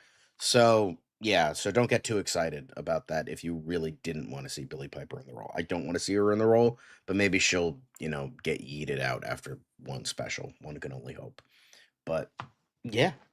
I mean, they have got a few things. I mean, like, I know The Sun is terrible. Having lived in the UK, I can tell you, like, that's mostly, it is a tabloid, right? So, but I have seen, like, that they've gotten a few things more on the money than you would imagine in recent times, with regard to the Doctor Who franchise. So who knows? But I totally, I mean, I wouldn't trust the Sun any farther than I can throw the Sun. So yeah, I agree with you there. But I mean, Billie Piper being the next Doctor for at least the interim would be nice. I mean, they need to kind of figure out how they're going to make the show with a much smaller budget now that Disney is no longer involved. Like, that to me, I think is still the big story. That Yeah. they have to kind of figure that But out I mean, first, so. they fucking like made it work in the late 70s when the fucking budget was a ham Mhm. sandwich and a prayer. Like, all right, literally during one of the fucking specials, during one of the episodes, like Tinfoil was the villain. Like, they can make it work. Like, as Yeah. long as they got good writing, they can like just go to like the prop department, pull out something, fist it together. You can figure it out. It's fine. They managed to do a lot more with a lot less. So I Yeah. don't think it'll be that big of an issue. They don't have the special effects, but like Doctor Who never had the special effects. It was always this tiny rinky-dink little, British show that nobody really cared about outside of like its weird niche fan base. So yeah. Yeah, I mean, yeah. It's whatever. It'll be fine. Yeah. They've I agree with you. endured a lot worse. So Yeah. I mean, I think the prestige streaming era of Doctor Who might be behind us, but that doesn't mean great Which is Doctor Who good, 'cause it stories didn't need aren't prestige. behind us. So, yeah, it never exactly. needed it. So Yeah. but next up, apparently, your boy God of War, the creator of the God of War video game himself, says the first look is so dumb and terrible, and it looks like Kratos is shitting in the woods. So yeah, that's a lot. However, don't look. I mean, maybe this'll probably stoke the flames of the haters, which is fine. But this is also coming from the guy who hated all of the newer iterations of the games, where it was where like pretty much what this TV show is being based on is all the newer stuff where like Kratos actually got character development and developed beyond like the kind of one note character he was in the earlier games. So, and the creator hated all the new stuff. Like, he's like, that's not my character, blah, blah, blah. So, if that's any consolation to the people that are excited for the show, then use that. Like, yeah, the creator might hate this first image, but at the same time, he also hated God of War Ragnarok, and I think a couple games before then. So, that's solace, but if you're also not a fan of this, then you can agree with what the creator says, but then you can't like the newer games because he also hates the newer games. So, that would make you a hypocrite. So, yeah, I don't really have a dog in this fight per se, other than I love I love Ronald D. Moore and him as a showrunner. I think I trust that he will get God of War right. It's an awesome game, and then you look at what he's done with For All Mankind. Battlestar Galactica still probably is the greatest sci-fi show ever made, and I'm not even like, for me, Stargate is my personal favorite sci-fi franchise.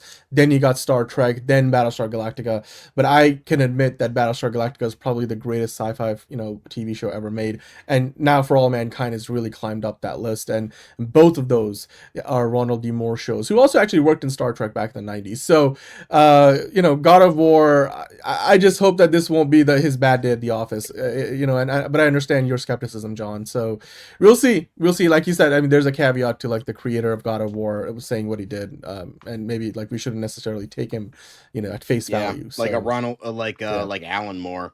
Fucking Alan Moore hates every adaptation of his work, which is like fair. They've kind of mostly butt fucked his work, but fuck Alan Moore. He's a douchebag.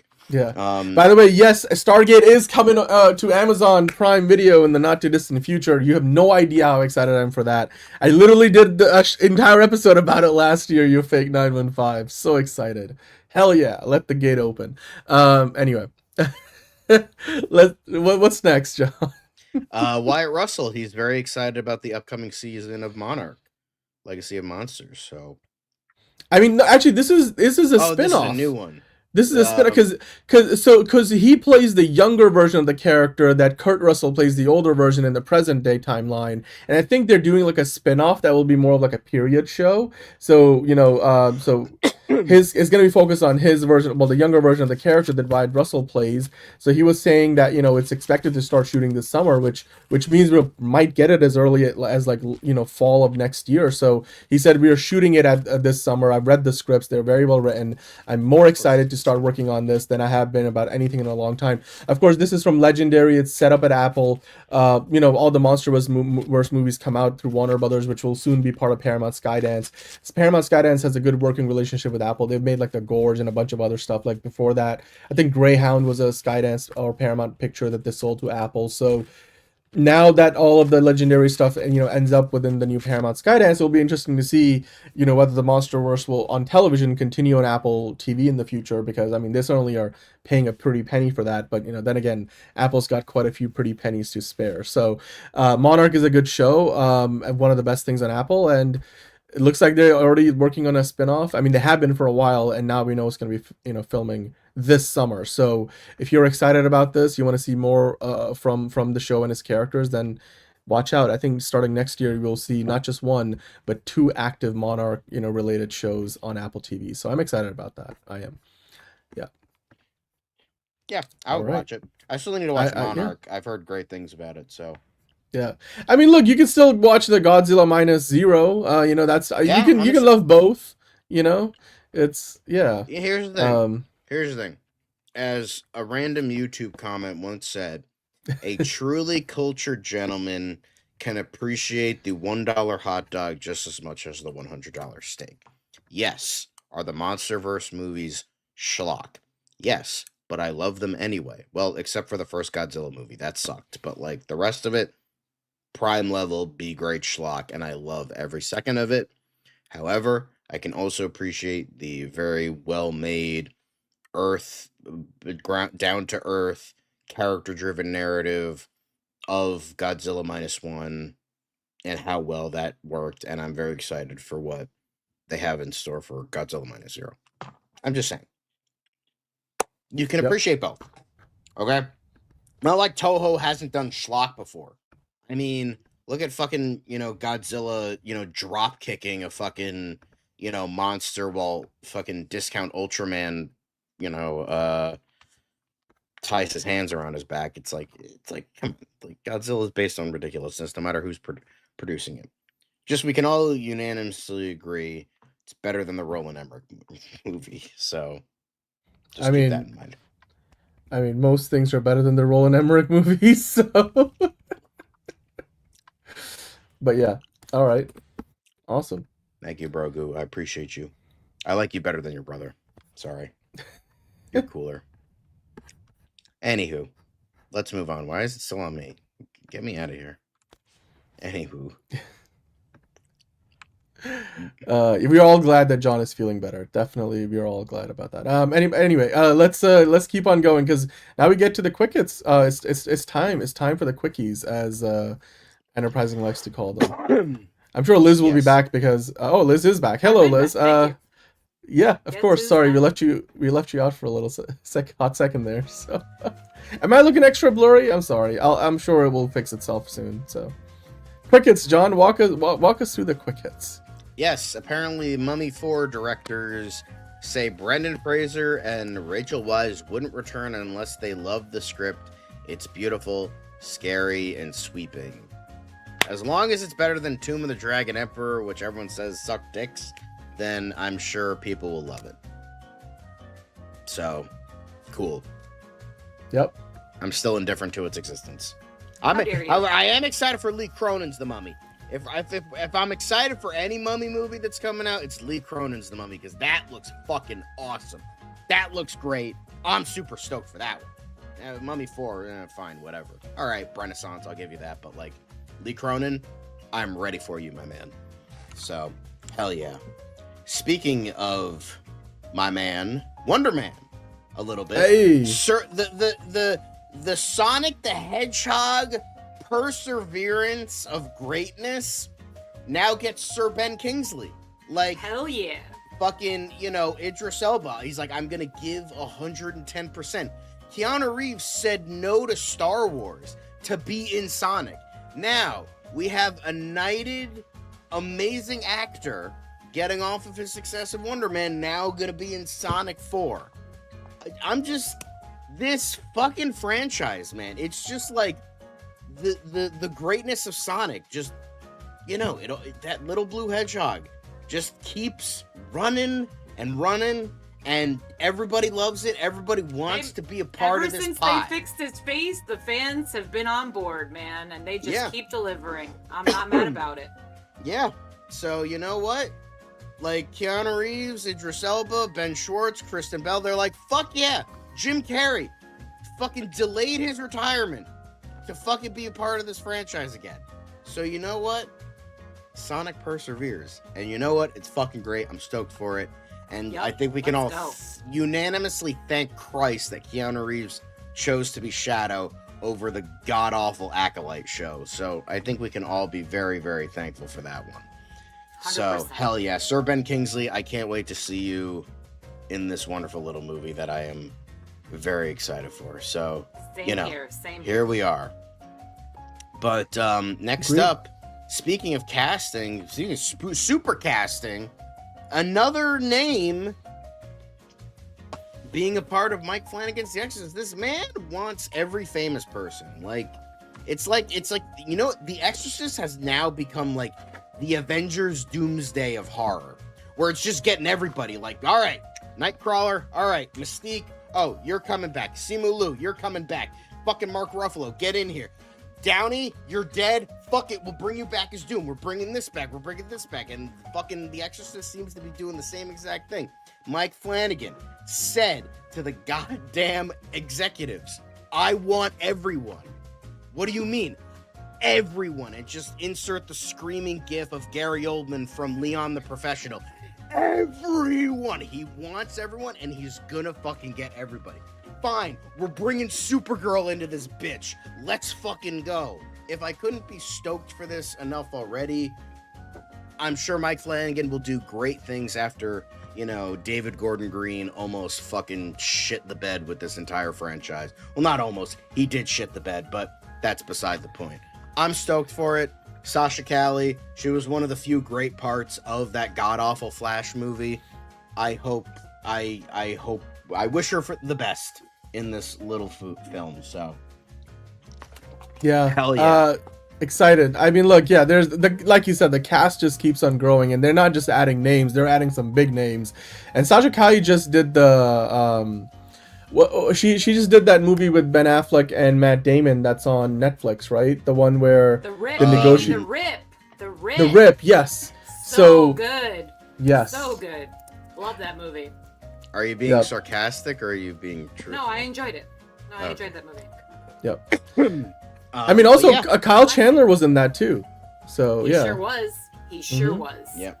I didn't want to scream it because it's kind of late at night, so I can't, like, scream the you know, the famous line. Well, Everyone. you're not wrong, Brogu. I think a lot of people would agree with your opinion, humble opinion. But anyway. Yeah, Sasha Calle. I will say, like, she only has one movie under her belt. It's not a good, well, two. I haven't seen The Rip. I don't know how good she is in that. But one movie I've seen her in, despite that movie being fucking atrocious, she was good. I was shocked with how much I liked her Supergirl in that movie. So she did a good job when the deck was stacked against her. So I agree. awesome. Yeah, absolutely. Absolutely. Hell yeah. Next up, Gilded Age Season 4. Plot revealed. Kelly Curran and Jim Gaffigan and all these. Wait, what? What's this? You'll know I've made it when she finally comes after me. I've been waiting. And she will come after me eventually. Elizabeth Marvel. Just kidding. Liz, you're in the show? You're in Gilded Age? What? She's a bad bitch, man. That's all I'm gonna say. She's a bad bitch, and one of these days she is going to come knocking on my door, and I will apologize. I think, like, in all seriousness, I think you're safe unless you try to start an acting career and try to, like, have the name. But outside of that, I think you're fine. You don't know. You don't know. Motherfucker, why do you hate Jim Gaffigan? Jim Gaffigan's great. What the fuck's wrong with Jim you? Gaffigan's awesome. Yeah. Caleb, And what, so is Elizabeth what Marvel. what comedians do you like? Fucking Carlos Mencia or like fucking, you know, Amy Schumer or something? What do you fucking like? I like both of them. Yeah, it's just like There's not many Jim comedians I Gaffigan's don't great. like. The fuck is wrong with you, bro? Anyway. Anyway. But Gilded Age Season 4, it's coming back. It's like Bridgerton, but not quite as much sex. Anyway. And who cares? Sandra Bullock and the Lost City writer Dana Fox reunite on new film at Sony. I don't really care. No. The I don't know if you Lost care, City Dan. was meh, so alright.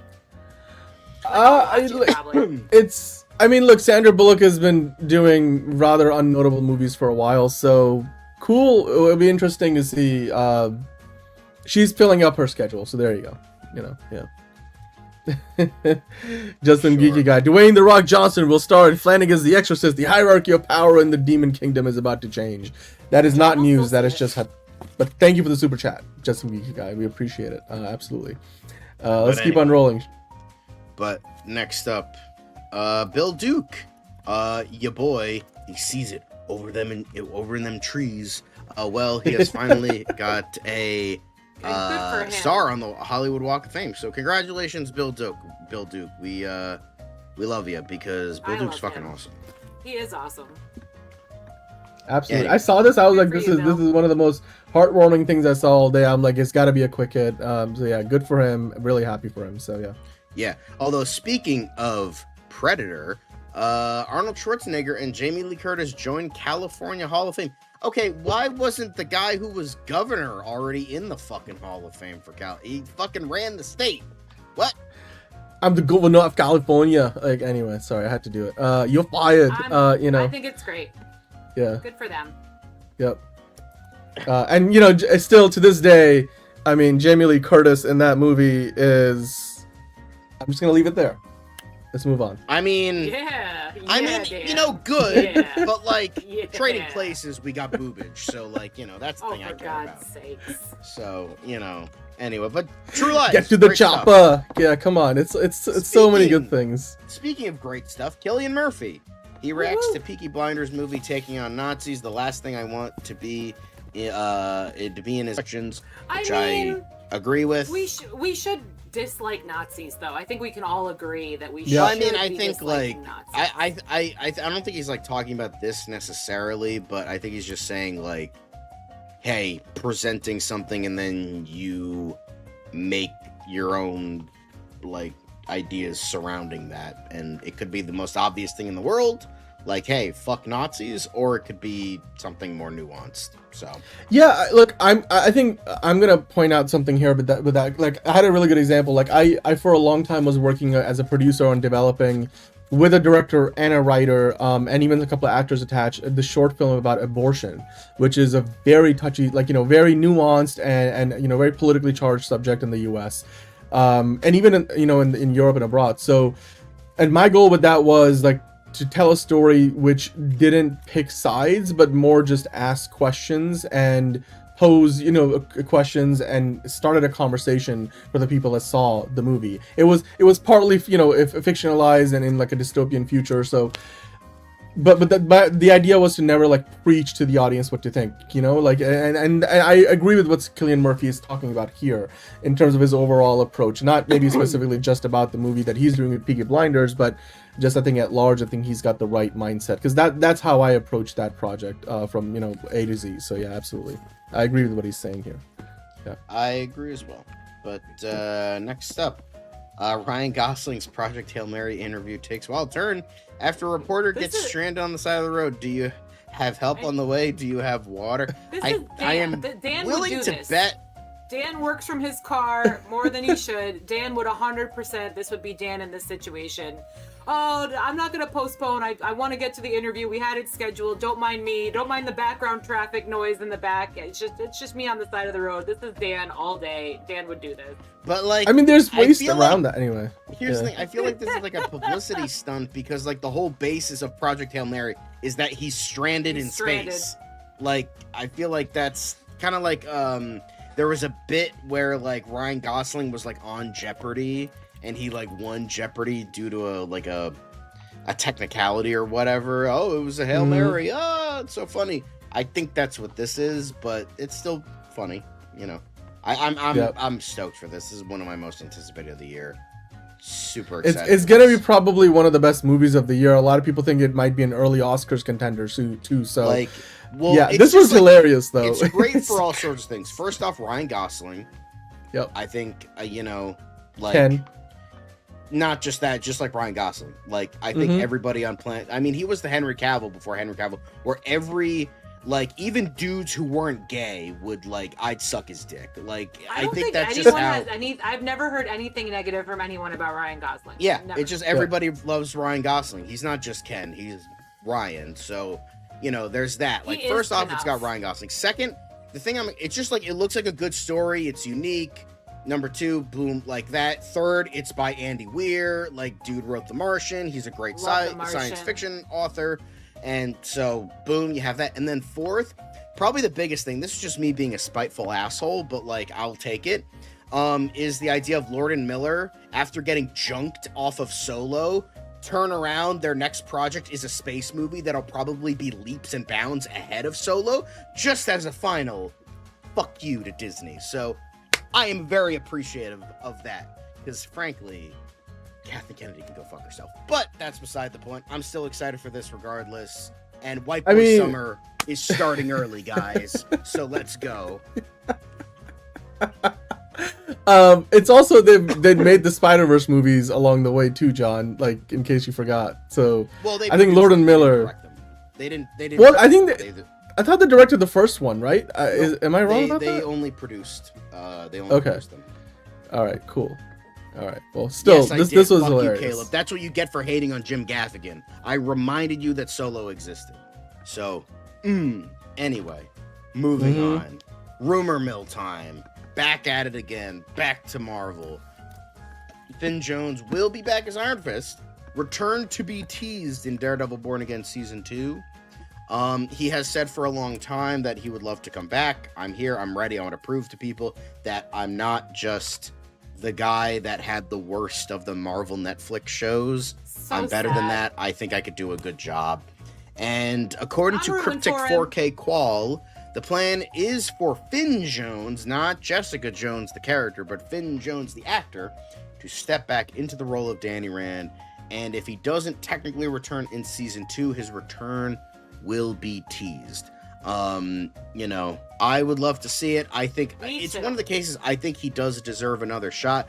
Just Agreed. get, like, practice your fighting beforehand, not, like, on set.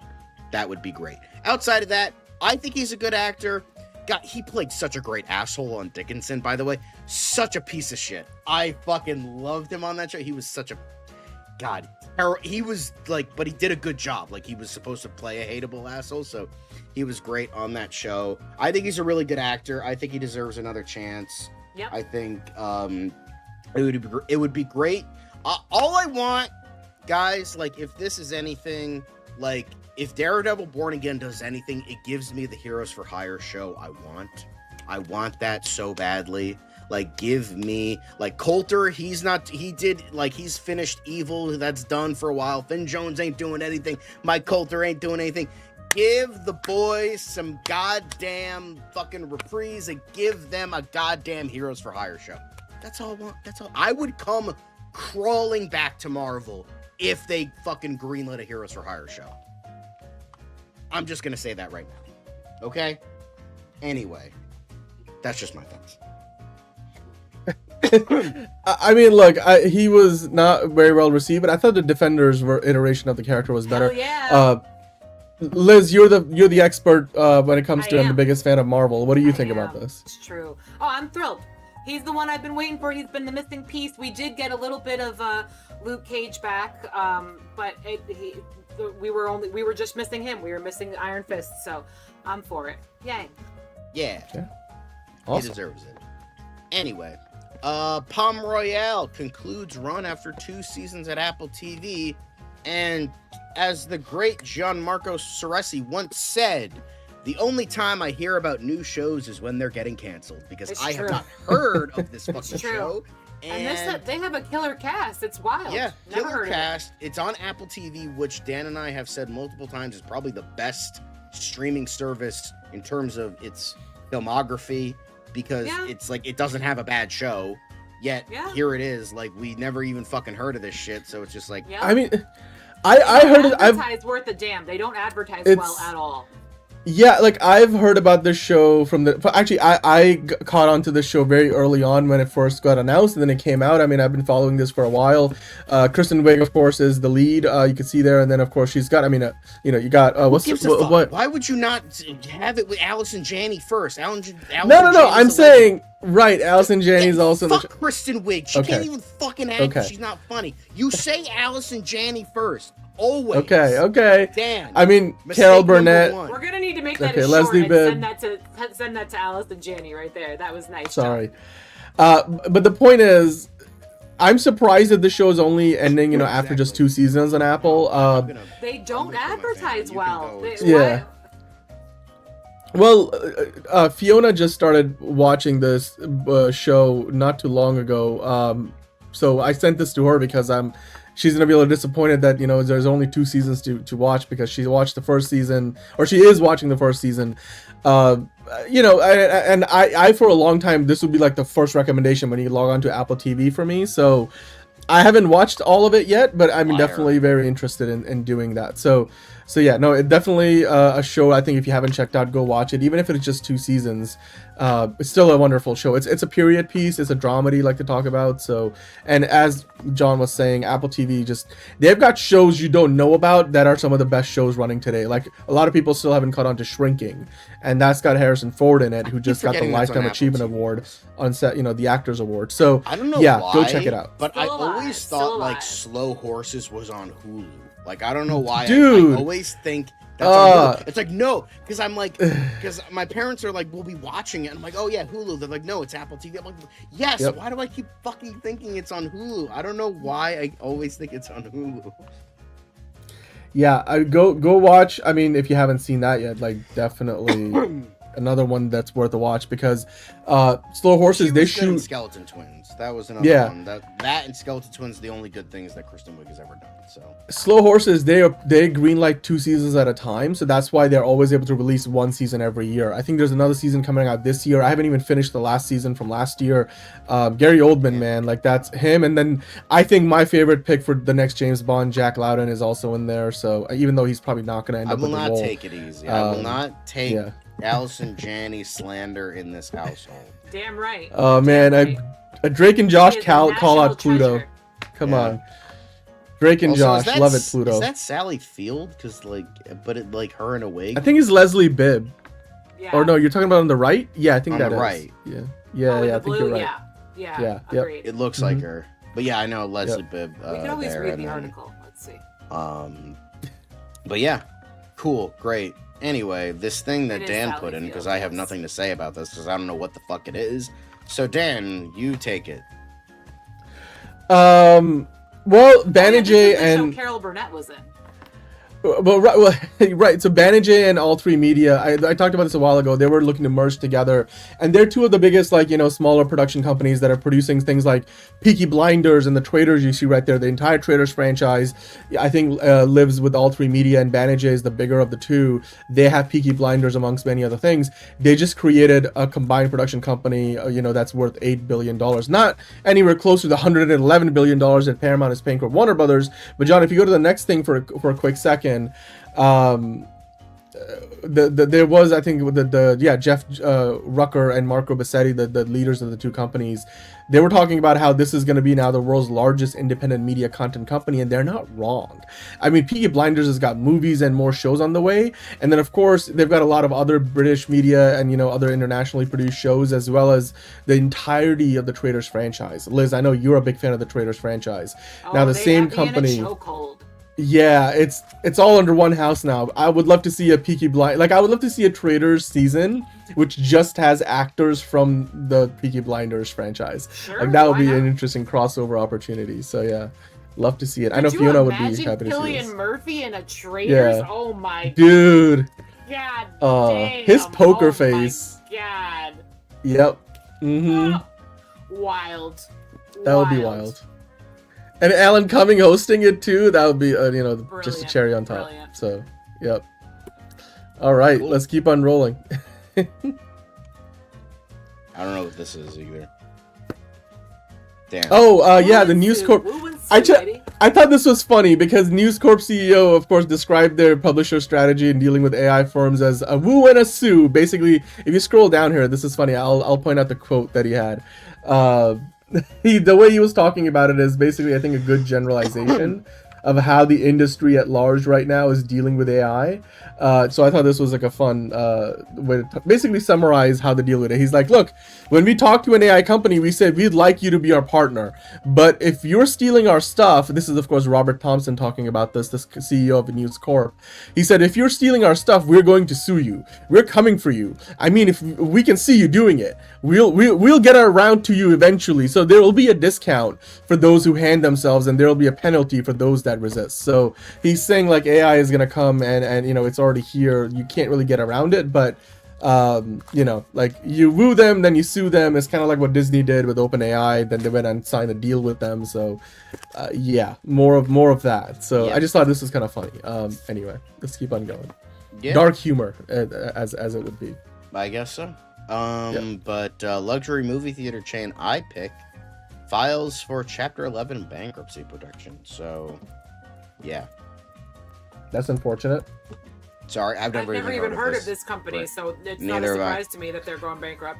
I mean, they're pretty small, and they offer like a bunch of extra, like you have to book ahead of time. I think there's like one in New York. I tried to go to it and it was like booked up. Like you gotta book ahead, and then you get like a more premium experience. You get food and stuff, and it's like that anytime a one. movie theater is going out of business, I look at it as bad news because, well, of course, we would all like for more theaters to be around, but this is a pretty niche, theater chain, very small compared to most of the ones we know about. So yeah. Right. Anyway, next up, apparently IDW Publishing. Speaking of Sonic, they are crossing over with Gojira. And the blue blur is about to meet the King of the Monsters. So if you want to, check this out, it's coming this summer. So hell yeah, I'd fucking read this. Like, how the fuck are you going to do this? I don't know, but it sounds awesome. Like, this is the type of shit I want to see. That's why IDW does really good stuff like this. So yeah. Thank you, Brogu. That's a very on-point comment right there. Yeah, no, this looks fun. I mean, anytime you see these kind of crossovers in the comics, there's that big Superman Spider-Man one I'm sure we'll talk about again in the future. So we'll love to see what they turn this into. Yeah. Hell yeah. Yeah, Next you got up- Mecha Godzilla and Mothra too in that poster. Yep. Yeah. Scary Movie shifts release to early June. Will now open opposite Masters of the Universe. Yeah, get ready to get fucking tanked, Marlon Wayans. Really? If we're going... this trailer, I'm actually looking for it. I haven't watched one of these movies in forever, and they played it before the Scream 7 film, and I thought this trailer looked hilarious, so good for them. Good for them for still churning Yeah, these I mean, things I'm out. happy that, parody movies looks are making funny a as hell. comeback. Like, it seemed like Naked Gun was, kind of the start of it. Now it seems Yeah, like, now you have Hall. Scary Movie 6 coming out. It's just, I never really liked any of the scary movies. They're not my kind me of humor. neither. Yeah, But, this looks I don't funny know. as hell. It just kind of reminded me of boomer humor where it's take a look at these Gen Zs, am I right? Look at them with the they them pronouns, and it's just it just comes off as cringy to me. But I'm sure people will love it, and I'm not gonna shit on their parade. It's just not for me. You take your mildly racist uncle out for a good time at the theater. It'll be great for everybody. Yeah, sure. But it's gonna get fucking destroyed by Masters of the Universe. It's not even close. Yeah, I think this to me is I'll the be studio seeing both. making. I'll be seeing both. I mean, I feel like this is them trying to counter-program Master of the Universe, but also maybe not making the best decision because again, maybe they think this movie's not going to make as much money as they thought it would. Masters of the Universe just looks like discount Marvel crap. So it's people are gonna fucking go to that in flocks. So it's just it's it's also for kids, so they're gonna have that as well. So you're gonna have all the old Gen Xers who grew up with Masters of the Universe go see that. They're gonna take their kids with them who are gonna force them Dad, I don't want to go see Masters of the Universe. Well, you are seeing it. Well, and I'm Scary paying Movie's for gonna it. be for all the Chads, Brads, and Dads who want to vape openly in a theater and bring beer cans in with them like fucking losers. So That's what, that's this crowd. It's just but Masters of the Universe is gonna tank it. But it's just one of those things. If it wins, cool, because it's just I'd love to see more parody movies. I feel like it's kind of a lost art, at least a lost art that's done well, because Friedberg and Seltzer fucking did those garbage fucking blank movies for so long that are not Scary Movie, and they all were fucking terrible. So Too Fast and the Hangover games or whatever the fuck. But yeah, I mean, good luck to you, but I ain't gonna see it. Look, some of that trailer I know Gen X are resonated not with me. boomers, So but I'm just saying it's that boomer humor of boomer humor. Yeah, it's just it's just it's offensive but not funny. Where it's just it's just mean, and it's just oh, okay. But I will say there was a couple. I will say the two times it kind of made me laugh was Chris Elliott's character coming back, but as Nick Cage's character from Longlegs. Okay, that's kind of funny. And then you have this scene where it's parodying Sinners. We about to do some half gay shit. What you mean half gay shit? And then he comes out in the cow. I'm all right, that's kind of funny, but comedy is very subjective, so there's never going to be. It's not my thing, but I hope people enjoy it. I'll be seeing it. Mm-hmm. I'm gonna see if I can get to it. Not a big priority, but I'll. Speaking I'll of parodies of stuff, Legend of Vox Machina sets season 4 release date at Prime Video. This is one of those shows has persevered a while. I watched like the Yep. first 1 or 2 episodes. I'm like, this is really Mhm. good. This is really funny. I'm gonna watch this, and then never fucking watch it. Even though it's a good show, I like the people who make it. I like the whole idea of like this is essentially what Honor Among Thieves should have been, but Mhm. wasn't. And because this was like actually entertaining, it's just like I never went back to it. But good stuff. I do plan to watch this. It's on my list. Like it's one of the many movies, one of the many shows on my list that I have to fucking watch. So yeah. So yeah, I'd watch this. It's coming out. When is it coming out? Get out of here. It has set June 3rd for the season 4 release of the animated series. So hell yeah, nice. That sounds interesting. I've never really watched the show, but I've heard a lot about it. So I'm interested in seeing, you know. I mean, it probably gonna takes last a while any longer because than it is. It's yeah. not. It's a smaller studio making animated, kind of like how Invincible season 2 took felt like 10 years for that to come out. So it's just like it's animation. It's not Disney, so it takes a fucking while. So have some fucking patience. Anyway, speaking of animated, speaking of Disney, Zootopia 2 sets a Disney Plus release date. Dan already spoiled this like an hour ago, but he mentioned it's going to be coming out March 11th. So if you really want to see Zootopia 2 and you have Disney Plus, go and watch it. It's going to be on there in about a week. So have fun. Yep. Nice. Have fun. Yeah. Speaking of unnecessary things, Little House on the Prairie reboot. It's coming out soon, and it's already renewed for a season 2. What?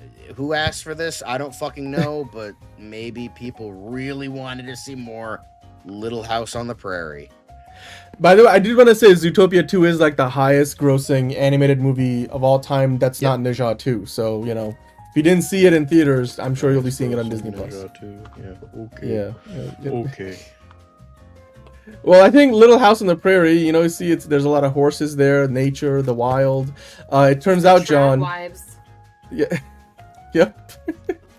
But I think as it turns out, it is World Wildlife Day still on the East Coast for like another hour. Hey, Justin Wise. I don't know. Well, I think Liz saw Scream 7. None of us have. So. I did see it. Yeah. I will say, regardless of quality of the actual film, I do like that poster. It's reminiscent of the original poster, and that's kind of cool. That's right. Yep. And I did enjoy Scream 7, if anyone cares. I did enjoy it.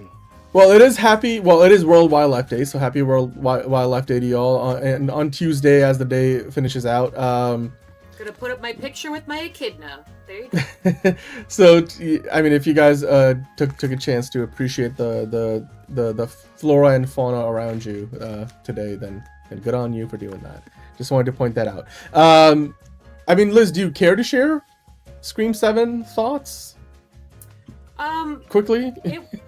I loved it. It's exactly what it was supposed to be.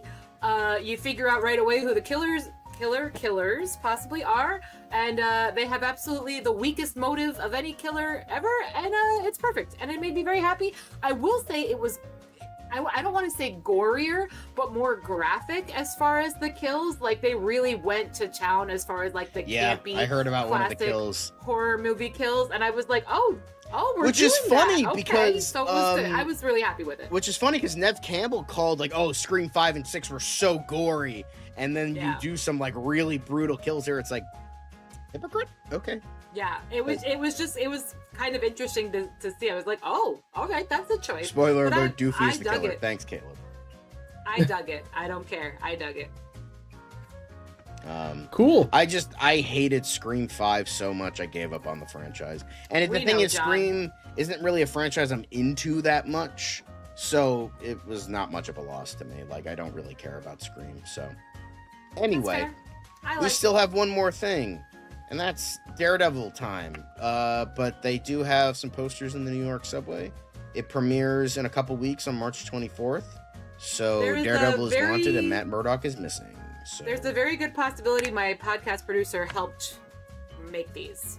I know they were talking about doing some promo stuff. I can't say for sure that he had a hand in this, but they were doing some promo things together. Damn. Oh, nice. That's awesome. I was gonna say this is Steam a green screen for him. So I was just gonna say this looked like great viral marketing, but that's technically not what this is because it's like in the subway. So I guess maybe you could call this great underground marketing. So yeah. No. You're getting yeeted to the nether realm for that one. Anyway. Humor. That's done. We're done. Thanks for watching. Wow. By the way, Justin Wise, if you haven't already, hit the subscribe button. I don't think we see you in the chat very often, but and I mean Matthew Lillard is your profile pic, so that's pretty based. So yeah. Anyway, good man, that Matthew. Thanks for watching the news portion. Like, comment, subscribe, and all the things. And guys, we got to make sure we're #blessed because James Gunn says we are. So here we are. It's another project that's been blessed from the beginning. There's the shot right there. That. Okay, we don't need to see. Right there. Hey, buddy. Eyes up here. Now you want to get nuts? Let's get nuts. Here we go. Victory mine. Ask me how am I doing? I'm telling you, really, I'm doing sublime. I never wait in a stewardess line. I just go do it. I'm moving my time. Really had nothing to do with it. How am I moving? I'm moving like you want to shine. Follow my lead. Don't listen to lies. I had to put me all in the line. That's why I know that victory's mine. I prefer Jared Leto. Hunka hunka.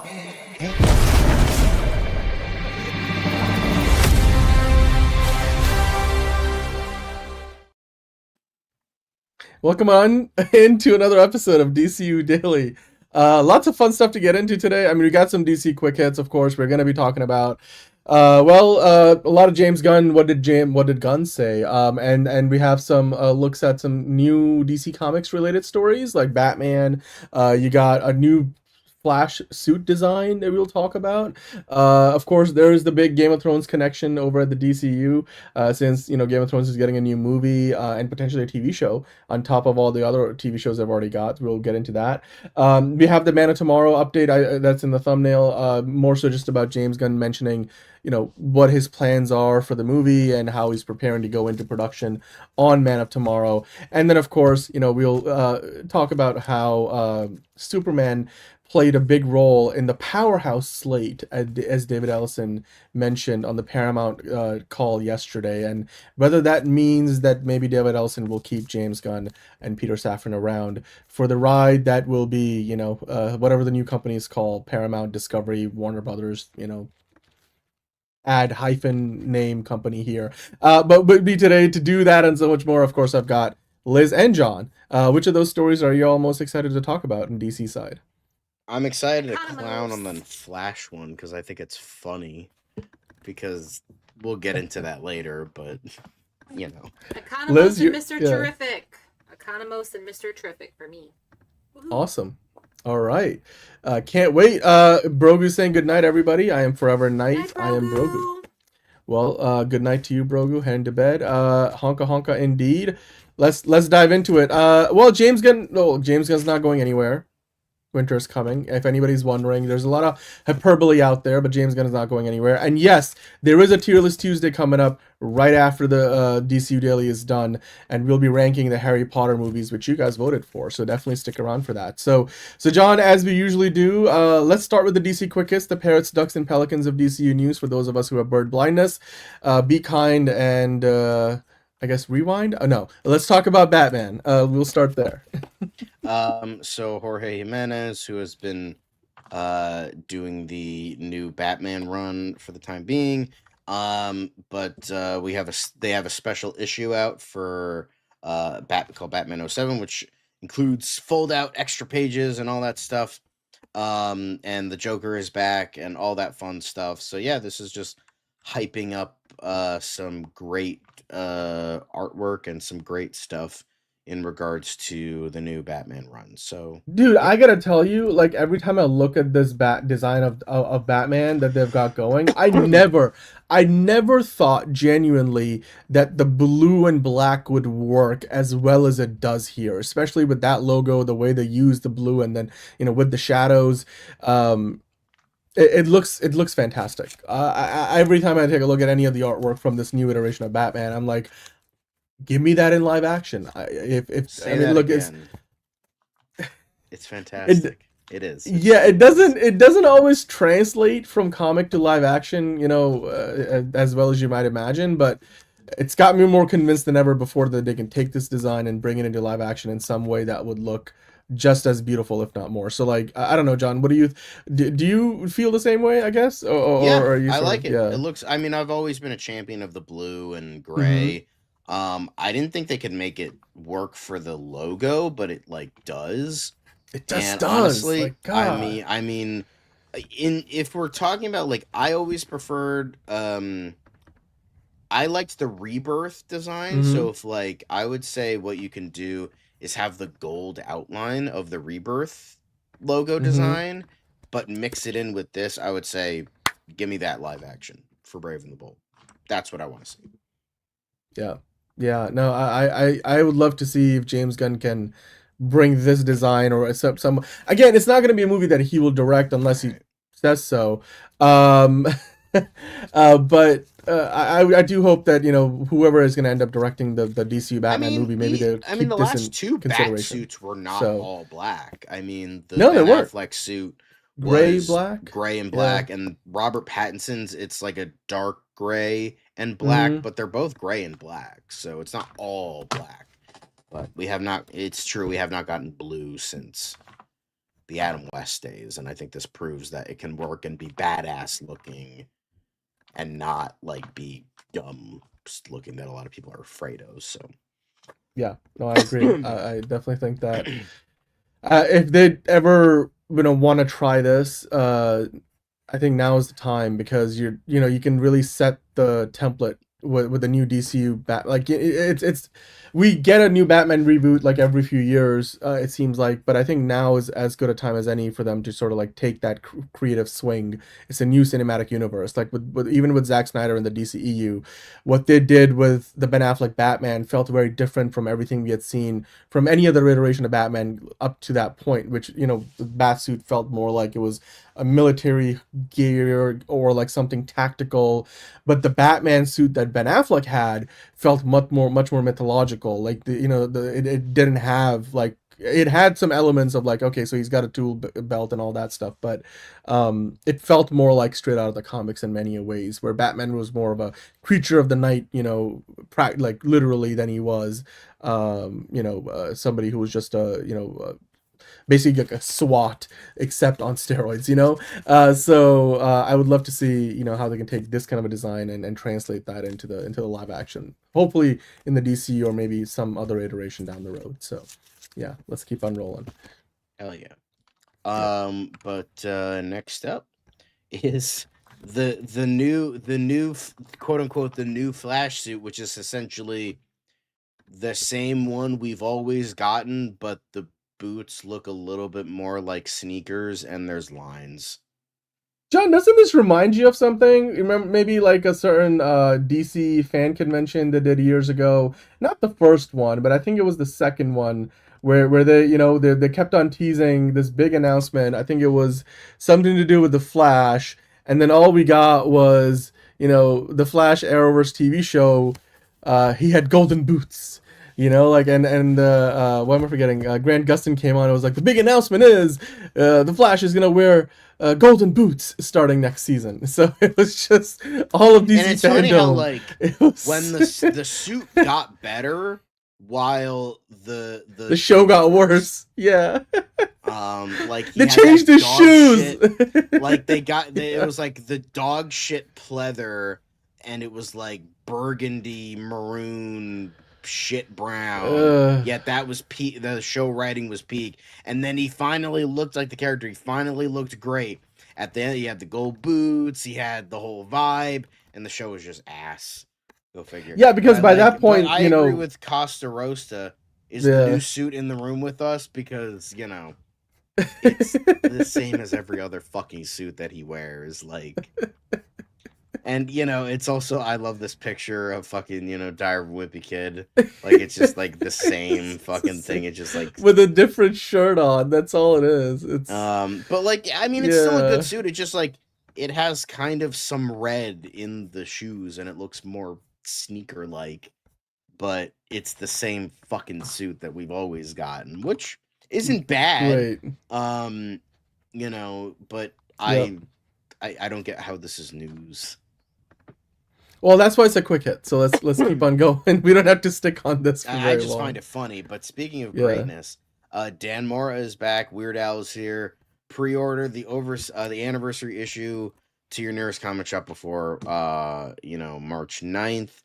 So we got Superman, Batman, World's Finest.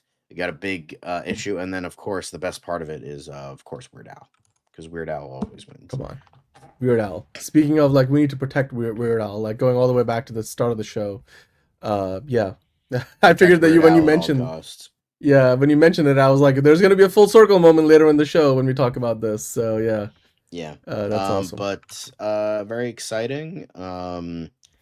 I still need to pick this up. I've heard it's great stuff, and I probably should get into comics a little bit more. The comic that I have, because I thought I had the Batman Superman World's Finest #1, because I thought I got it with the Legend of the Kingdom Come, but it turns out I had Batman and Robin Year One, which was a different Mark Waid comic that he did when he came back to DC. So but yeah, this is awesome to see. They have Mixie, they have Batmite, which is great. I would love to see Weird Al as Mr. Mixie-Spitlick. I think that would be fucking amazing. I mean, Liz, you got any thoughts on Weird Al in the DC Comics? I don't understand it, but I'm not mad about it. I think it's wonderful, and I like to see Weird Al just randomly show up in spaces anytime he so deep. Yeah, like that time he showed up in Halloween 2 for some reason. Like, why is he there? I don't know. It's Weird Al. Why not? I'm for it, man. I'm for it. So, hell yeah. Nice. Hell yeah, but, indeed. Then finally, so funny. With the Game of Thrones movie in development, but a Targaryen and Dothraki will, join forces in June with Jason Momoa and Millie Alcock. So yeah, love it. Love to see it. I'm excited for Supergirl. I think Jason Momoa's Lobo movie is very likely to be greenlit not too long after Supergirl comes out, because he's already practically like the breakout character of the movie, despite the fact we haven't even seen the movie yet. So I'd be excited to see again what that Game of Thrones show is actually going to be or movie is going to be about, depending on which version of it ends up being greenlit ultimately. But it's just a cool coincidence. I mean, I think James Gunn mentioned when he talked about Millie Alcock, like and how he came about like hiring her as Supergirl or casting her as Supergirl. I mean, it had to do with the auditions, of course, that she did for the role, but also he said when he first saw her in House of the Dragon, he was like, that could be Supergirl. And that kind of just stuck with him all throughout the auditions phase, and she sort of like, earned that, obviously Millie Alcock did. And then Lobo is literally Jason Momoa is Lobo, and we finally get to see that. So nice Game of Thrones throwback from two different Game of Thrones shows too. So yeah, absolutely good stuff. Yeah. But now we're going into more DC news side of things. We're done with quick hits, but it is more James Gunn. Actually, before we get to that, we gotta talk about... You made it out of order, Dan. I messed it up. That's my bad. I apologize. Anyway, what did Gunn say is what's up next for more DC news. And what did Gunn say? Ring a ding ding. Sorry, go ahead. Less than about a week ago. It was the anniversary of John Economos' creation and the birthday of Steve Agee, who has played the character since the Suicide Squad. And of course, he first appeared in Suicide Squad #1, written by John Ostrander, with pencils by Luke McConnell and inks by Carl Kessel. So, happy belated birthday to both John Economos and Steve Agee. I mean, can I just wanted to say, like, is it just me, or is like does John Economos sort of just look like Steve Agee, or is it like, you know what I mean? Like, is it a coincidence, like, or did James Gunn literally hire the perfect actor for the role? Like, I just thought that was curious. Nailed it, yeah. You know, like, it's just I don't know very if that's curious. him, but I'd be willing to see it, and if that's the case. Yeah, you know, like, not quite the same thing, but like that whole Samuel L. Jackson, Nick Fury situation. But yeah, happy birthday to both. But next up, what did James Gunn say? Well, James Gunn, we have a different Dan the Man, you know, from a couple days ago where he was first an Elizabeth Marvel reference, and now there's a Dan the Man. Anyway, sorry. Today's news is next thing we know is there's a John something in there. Anyway, we did John Economos. John Economos. John Economos. There we go. Somebody had a question for him. He's like, and when it comes to needle drops in your films, what do you look for? And he said, I find the songs that fit the best musically first and lyrically second, but they're always specifically for the scene, not just catchy songs I like, although I have a list of over 6,000 songs I'd love to have in a movie someday. It's like, bro, get some sleep. Like, goddamn. Yeah, look, I understand his thought process on this. I mean, he did also later in the same Q&A session, he was like, I love answering these kind of questions. These are the questions I like to be asked. Like, because somebody was like, don't ever leave threads. We love asking you these questions. So, yeah.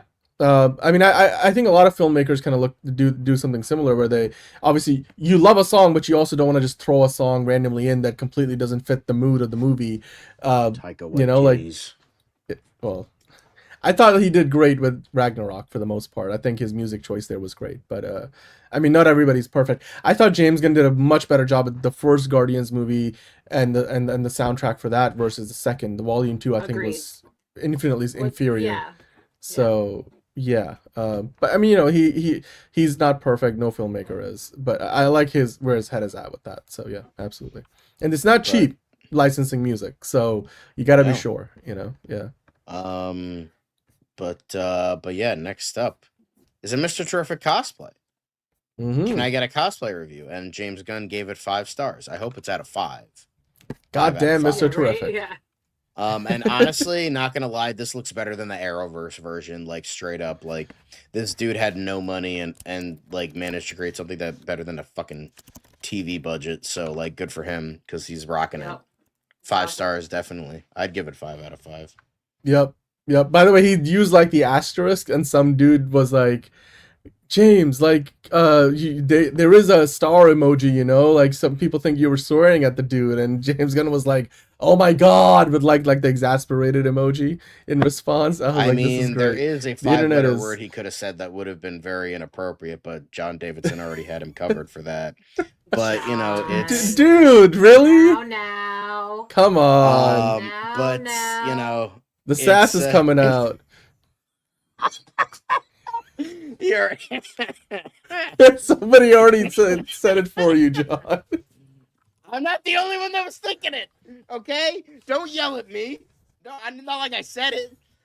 Isn't it a 6-letter word though? Isn't there 6 letters? I guess it depends. Use it like the you know, less racist way. It's without the ER. It's with an Let's A. not break it down. Okay. Let's move on. Before this gets more racist, let's move on. So, somebody asked him about a pre-production question. Is the table read when the actors usually ask questions about the portrayal of their character, or do those conversations take place beforehand? He's like, I talked. Sorry. Fuck.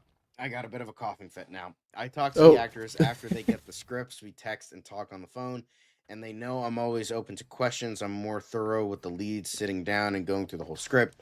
We also do rehearsals of the primary scenes. Table read is mostly for fun and to give everyone, including primary crew members and execs, an idea of the characters and script as a whole. Do you ever have to do rewrites based on conversations with the actors after sending the script? Have to do? No. Have I done them to make the script better? Sure. So. No, I get. I mean, but John, I don't know if you've ever like had the opportunity to sit at a table read. Like even in film school, I'm sure a lot of people who went to film school like you and I did.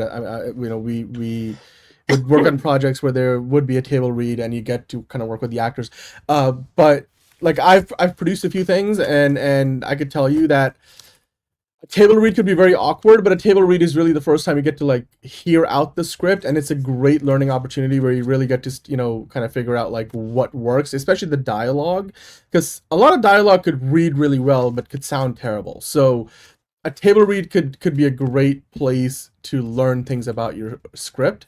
And then at the same time, it's also that whole idea of an actor might give you some feedback, but you don't really need to take every feedback in.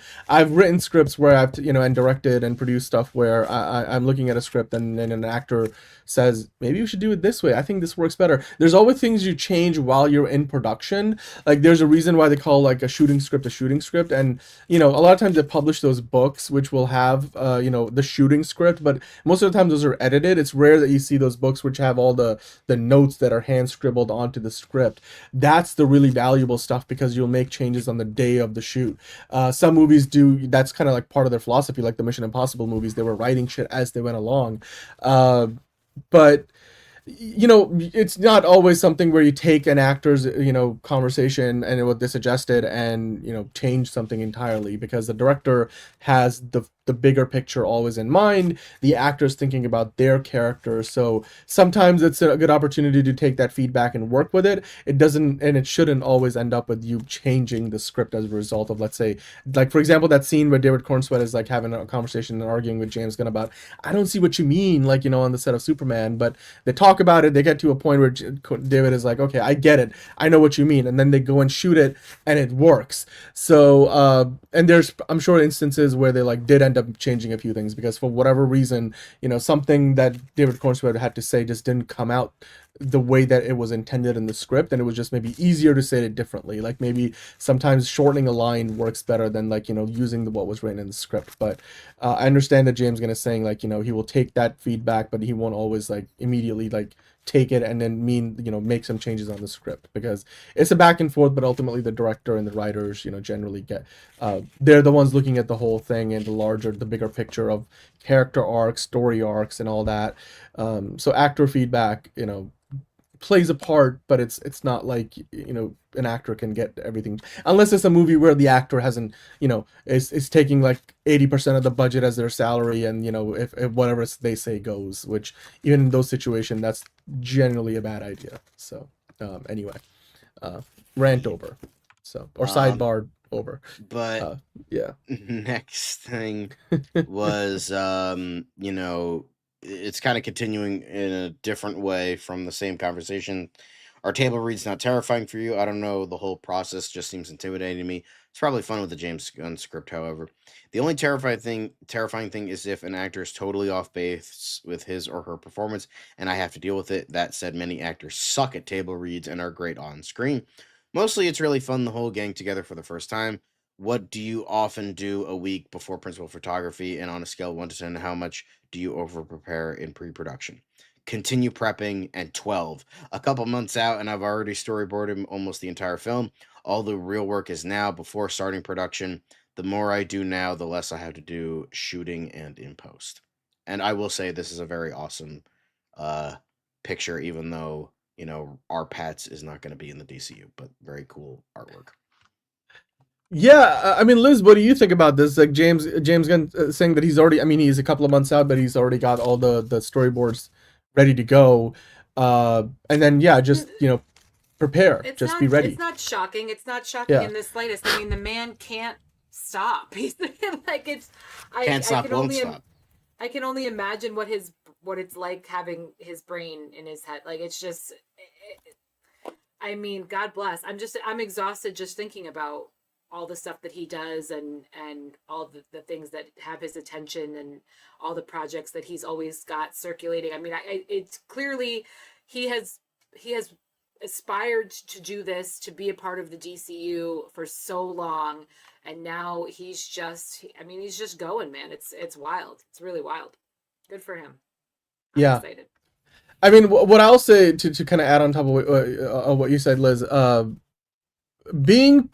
a director, being prepared and over prepared going into the production part, principal photography part of your film, is never a bad thing, because as a director, especially on a movie of this scale, you've got a shit ton of, literally shit ton of, department heads, and then the entire departments below them that you're working with. You as a director are basically the center of attention. You're talking to everybody, and you're talking to them all the time. Like, you might spend literally entire days just being on calls, or like just seeing what the art department's working on, or what the camera department's got for you, or what the costume looks like. You might just spend an entire day just talking through a couple of scenes with your actors, and so having things storyboarded especially is important, because none of us are, able to really truly understand what is going on in somebody else's mind, right? Like, because I could say Superman flies through the door, smashes it open, and, is angry at Lex Luthor. That may look very different and sound very different to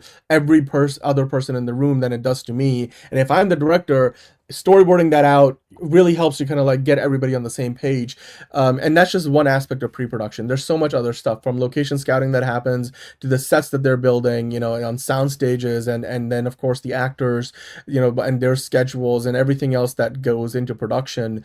It's not just the daily logistics of producing a movie of this scale, but it's also every creative decision, from costumes and the different versions of the costumes, the costumes that you have for the stunt men to wear, stunt men and women, the second unit, as well as the 5, 6, or whatever many number of different costumes you'll have for the main actor, depending on if they're doing a sequence where they need to just stand and look pretty, or they need to actually be able to move around, because even the costumes that look like they're pretty flexible sometimes may be hard to move around in and do some of the the action beats that the actors will do themselves, and not to mention, like, even for audio acquisition purposes, like some scenes when they're shot, then you really have to go and reshoot them again, or like make sure the way you go about filming them, like you won't get the best audio for dialogue the day of, or you have to like figure out like how are you going to prepare to get audio when you're filming it with multiple cameras, and you might have different angles. How are you going to hide the microphones and stuff like that? So, and from a lighting department, from lighting and camera department, like you've got a lot of decisions to make. So a director, needs to be as prepared as possible, which is, again, I think once you see a big movie of this scale be produced, or like, and you're sort of a fly on the wall, a lot of us fans don't realize the amount of work that goes into making this stuff happen. It is really truly a miracle that, when a movie, ends up going on a big screen and we go to see it in a movie theater, it's a miracle that it exists in the first place, and it's an even bigger miracle that it's a good movie. So I think James Gunn being just over prepared and then giving his team a lot of time in pre-production to get things right helps then in the production stage of having everything go to plan. It helps him minimize the amount of reshoots that he does, which is very minimal, that he has talked about before. And then it helps even in post-production, because if you're not changing the movies a ton from pre to production to post-production, then you're able to give your VFX artists and your post people a lot more time to do what they do, and there's less unpredictability involved, and it ultimately ends up with a better product where your creative decisions also count for more. Excuse me, but like, I think that's, thank you. Like in the past, when you used to shoot on film, like that was all, done a lot. There was a lot more attention to detail paid, and like you weren't doing things the way Marvel does it, because yes, technology is there now to like for us to be able to make those changes and literally remake the movie in post-production. And good on Marvel for being able to pull it off, but like it comes at the cost of spending millions more dollars and then running your VFX artists into the ground. So I love that James Gunn has that approach and is consistency of work ethic, across all stages of production. So yeah, I mean, look, Brainiac, Man of Tomorrow, Lex Luthor, Superman, it's going to be all fantastic. And I think it's all because James Gunn has the right mindset in production. So as a director, I trust him to get it right. So I like where his head is at with this, and it always has been, of course. So yeah. By the way, doing all this while he's still looking at Clayface, cuts, right, and then approving marketing material for Supergirl and every other project we don't even know that's in production. I mean, Peter Safran helps too, I'm sure, but James Gunn is a machine. He's a machine. So yeah. Yes. All right. I think that's all for the What Did Gunn Say? But we're not done talking about James Gunn. Yesterday on the show, I talked a lot about the future of James Gunn at DC, and there's a lot of hyperbole going around on the internet. People sort of thinking, "Oh, James Gunn is gonna walk out the door simply because David Ellison and Paramount walked in the door at Warner Brothers." I made the point pretty clear yesterday that there is no evidence out there saying that James Gunn is ready to walk out the door by the year's end or before or after. His contract, alongside Peter Safran's contract with Warner Brothers Discovery, got a 6-month extension. Remember, John, we talked about it not too long ago. So it runs till next year, which would be right around the time that this deal with Paramount will finally close. But while that gives flexibility to the new leadership to negotiate a fresh, set of contracts with both Peter Safran and James Gunn, as well as Casey Bloys, by the way, who leads HBO, similar situation for him. It doesn't mean that James Gunn and Peter Safran are just gonna walk. They love their jobs, and they've been given all the resources to do it properly. And we've talked about how David Ellison mentioned that he would like for HBO to stay, independent and do what they do because they quite frankly do it really well. And he pointed out Casey Bloys and his team, for doing a fantastic job. But then he also mentioned that, and these are David Ellison's words, that Warner Brothers had a powerhouse slate of movies last year.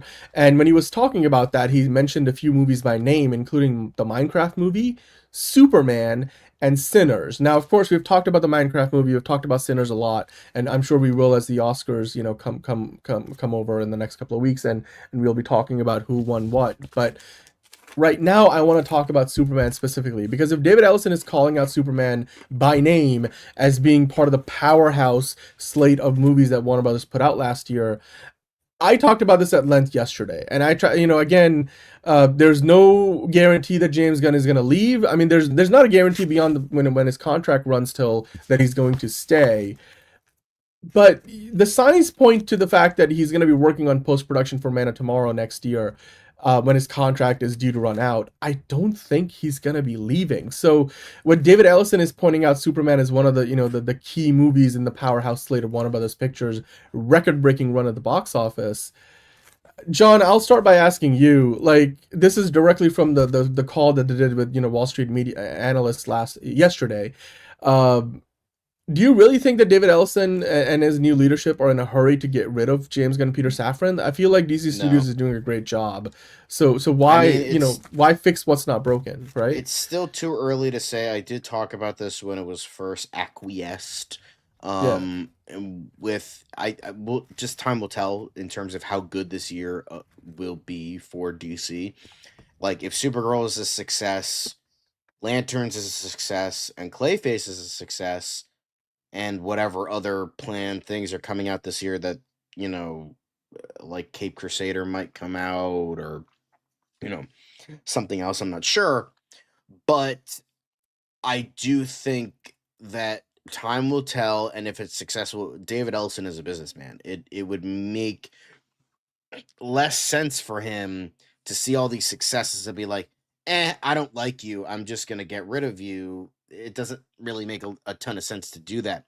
However, if mainly Supergirl and Clayface, if those two are very unsuccessful, if those bomb, then yeah, James Gunn doesn't have a job, and Man of Tomorrow is either gonna get thrown on streaming or just gonna be cut altogether, written for a tax write-off and whatever. That's if those are not successful. If they are, then great, awesome, whatever. Then we're gonna continue. If not, then he will most likely be. But I can't imagine that Supergirl and Clayface will do so fucking badly that they're gonna be these huge colossal bombs. I don't think that's gonna be the case.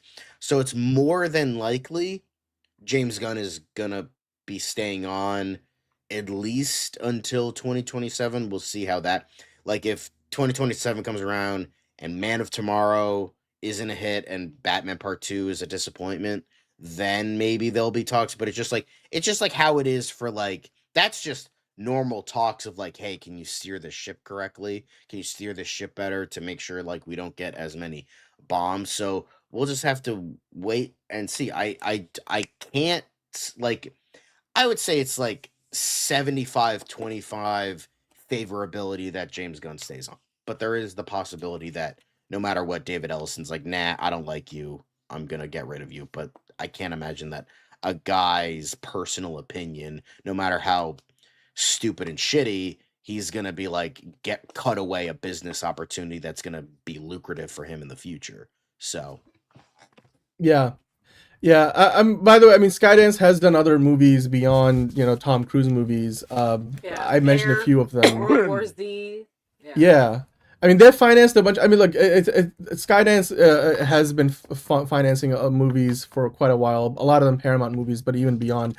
They did The Gorge that was on Apple that was produced through Paramount as well.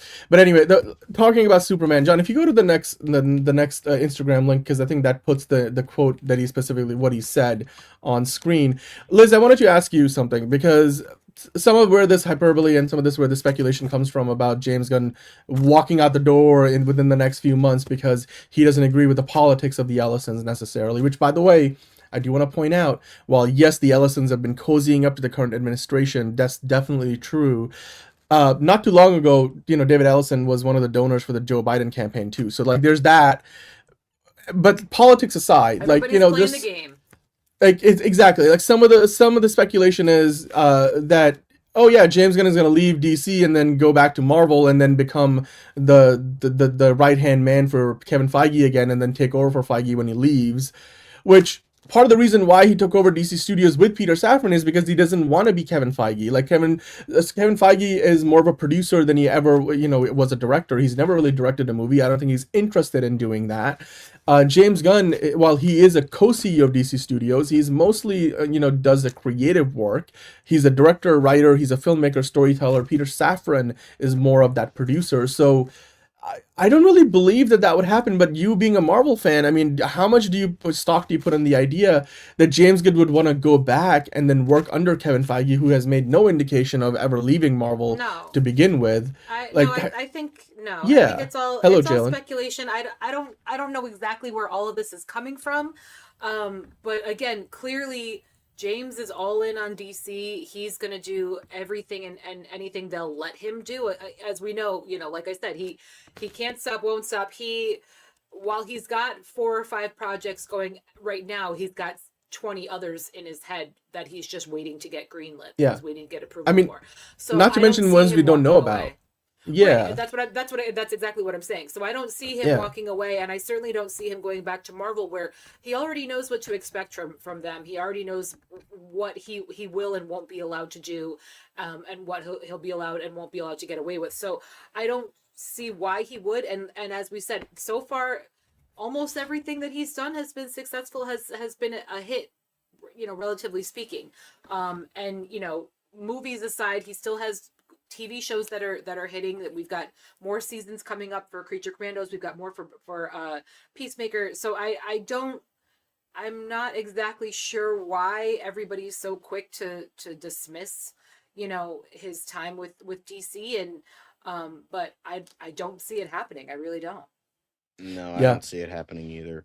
I mean, it's just like people like Comic Book Cast and like dipshits like that are just fueling the fire of like negativity, that are just like, we don't like this thing, so go fuck yourself. So it's just dumb garbage that just don't listen to people like that. I'm sorry to say it, but I feel like he's done more for DC than Zack Snyder ever did. So what the fuck? I don't understand the sentiment. Yeah. Oh yeah. Not to that's pretty much well known. Like, say what you will about the movies, whether they were good or not, it doesn't matter. Hi, Patrick. Like, what happened with Zack Snyder and the DC, honestly, like superheroes as a whole, like I have nothing against Zack Snyder as a person, as a filmmaker or anything like that, but he indirectly caused irreparable damage to the superhero genre as a whole. And it's a shame that I have to say that, because he seems like a nice guy.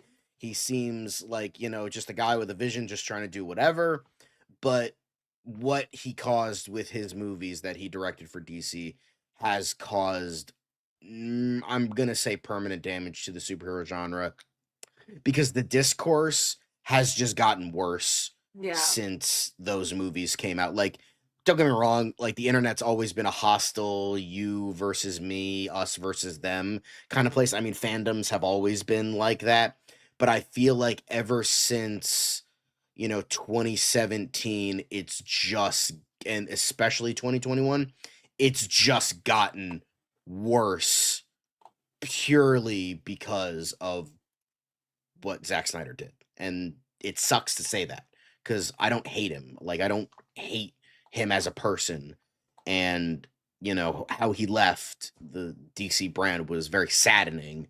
So it's just like a weird thing to say, but it's just like it's the truth, because his hostile extremist fans grow day by day. They're a minority, but they're still a very loud minority, and that like are causing like they're leaking into all forms of discourse of like this thing that's supposed to be fun, like guys in spandex beating up bad guys, and it's just become like this even more toxic place because of that, as well as the other side of like people that are like, oh, I'm glad your daughter killed herself bullshit, who were saying that after he left. So it's toxicity on both sides. It's not just him. It's just like what he did, and then the outcry from that, and then the verses of that, and it's just like it exploded into toxicity, and it caused damage to, because now it's like no matter what you say about DC,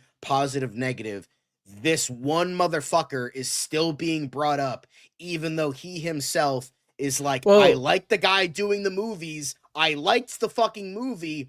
I'm done with DC. Please leave me alone. And it's just like, he just lives rent free in everybody's heads, whether it be positive or negative. Look, I think ultimately, here's the thing. Zack Snyder has not ever defended, to his credit, he's never defended the people who are bullying online or like part of the cult that we talk about, Snyder Bros as they're referred to sometimes. What he was doing recently was talking more about the people who raised a lot of money, who genuinely care about his work and supported him, and also raised a lot of money for suicide prevention. I think that's, when he talks about like, fuck you if you think those people are toxic, I think he's made a good point that there is a distinction to be made, but at the same time, like you said, John, it's a very loud minority that kind of ruins it for everybody else. But I also do want to say, like, look, I would love to see Zack Snyder, do something with James Gunn's DC Studios, but we'll see if that will happen down the road. They've certainly visited each other. They work on the same studio backlot. He's working on the 300 TV show with Warner Brothers. I would also like to say that the biggest thing about this hyperbole going on around the internet with the whole, James Gunn is going to leave. I think like Jalen was saying, I'm trying to find his comment where he was talking about like it's kind of created another like source of discourse, because like some like internet pundits have been talking about it like, oh yeah, James Gunn I can easily see he's going to leave. He's going to leave by the end of the year just because he doesn't agree with the politics of David Ellison and the new ownership of Warner Brothers. That kind of thing annoys me because again, it's based on no facts on the ground. Like it's really not. So I would like to just say, if you're somebody who believes that James Gunn is about to walk out the door simply because he doesn't agree with the politics of the new ownership, which that in and of itself is a statement that's built on a lot of like, surface level, superficial information. I don't think that's going to happen for like a couple of reasons. James Gunn is not leaving DC because he has a lot more autonomy and freedom to lead an entire IP under his belt. You go to Marvel, you're working with Kevin Feige. You have to start, maybe not from the ground, but you have to start with working with a lot of the other people who have been there while you have been gone. There's no guarantee that you're going to be the next man in line to take over for Kevin Feige whenever, if he ever leaves Marvel Studios. So why would you do that? James Gunn also loves DC characters, and he loves working with does all the unknowns and everything and the freedom that he has, and he probably gets paid a lot better too if it's just about the money than he would be going back over to Marvel. So I just don't think that's going to be happening. Well, and frankly, I mean, if we're talking about politics of it, then he would be an independent filmmaker for the rest of his life. He would never attach himself to a major IP anyway. So it's the whole thing is just so goofy. It's completely, again, a lot of it just unfounded. It's reactionary. I think James Gunn is doing just fine at DC, and quite frankly, I think if they continue to do what they've been doing so far and have the level of success we've talked about in the past, like how many James Gunn superhero movies have missed the mark. It's hard to point at one and say that's a bad movie. So whether it's him as a director and writer, but now this year we're gonna get to see as a producer and co-CEO of DC Studios with Supergirl and Clayface, two things he's not directing and not writing. His fingerprint is going to be, on just as a producer, executive producer. If that does well, then I think James Gunn is set. Like, I don't think Paramount is going to be in a rush to fix something that isn't broken. Can it happen over time? Yes. Is it going to happen this time next year, or by this time next year? No. I think James Gunn's job is safe. I don't think he's going anywhere, and I don't think he's David Ellison, at the very least, I was just trying to like kind of be devil's advocate, keep like people maybe, around. So, but like, yeah, because like I'm just thinking, but it's just like a purely logistical fucking move. Like it's a business. It's like this guy's making me money. I'm gonna get rid of him because he's liberal. Like, do you know how fucking stupid you fucking sound right now? Exactly. Like, really? Come on, that's so dumb. Yeah. And I talked about it at length yesterday. Go back and watch it if you want to get into it in more detail. But like we have all worked, in places where we don't agree with the politics of our coworkers or our managers or our direct reports if you are a manager yourself, and people do just fine. It's like, just don't talk about politics. Like, you're there to make money. You're there to make money for yourself and money for the company. And as long as you are a positive contributor to the bottom line, nobody's gonna fire you. Like unless somebody is just a bad businessman. I mean, we are yet to find out what David Ellison does, but there's nothing about his track record that speaks, that he's going to like fire people just for the sake of anything. So, anyway, let's kind of leave it there for now. I think we can kind of keep going on this topic for a long time.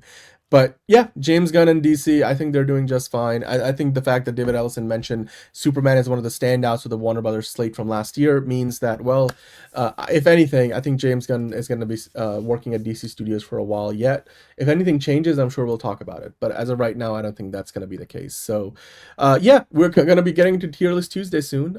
So stick around, give us a minute or two. We'll go and use the restroom, refresh our drinks. You guys do the same. But yeah, we'll see you there. We're going to be ranking the Harry Potter movies. We're not going to be ranking the Fantastic Beasts movies. So if you're wondering, there's only 8 movies. Who gives a fuck about Fantastic Beasts? The Ugly Stepchildren, the Fantastic the redheaded Beasts. We're not talking about maybe. So, yeah, Ugly Stepchildren sounds kind of mean. Sorry, even though that's what the Fantastic Beasts are. But anyway, let's wrap up DCU Daily. Thanks for joining in. If you're new to the show, we're here 5 days a week. Make sure to subscribe, hit the notification bell, hit the like button on the way out. Thank you for tuning in live. If you're not watching live, then of course, still we appreciate you guys watching it after the fact. Get in the comments. Let us know what you think about the James Gunn, reactionary stuff that's going on out there, and the false rumors that are being spread by other pundits on the internet. But yeah, we'll see you guys in a few minutes on Tier List Tuesday. Anything else you want to add? Stay #blessed, guys. Yeah. It's another project that's been blessed from the beginning. There's the shot right there. That. Okay, we don't need to see. Right there. Hey, buddy. Eyes up here. Now you want to get nuts? Let's get nuts. Here we go. Victory mine. Ask me how am I doing? I'm telling you, really, I'm doing sublime. I never wait in a stewardess line. I just go do it. I'm moving my time. Really had nothing to do with it. How am I moving? I'm moving like you want to shine. Follow my lead. Don't listen to lies. I had to put me all on the line. That's why I know that victory's mine.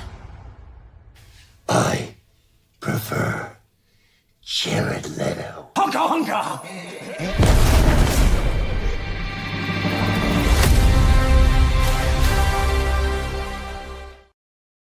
Fuck Tom King and fuck Jeff Snyder. I've got nuts. Okay.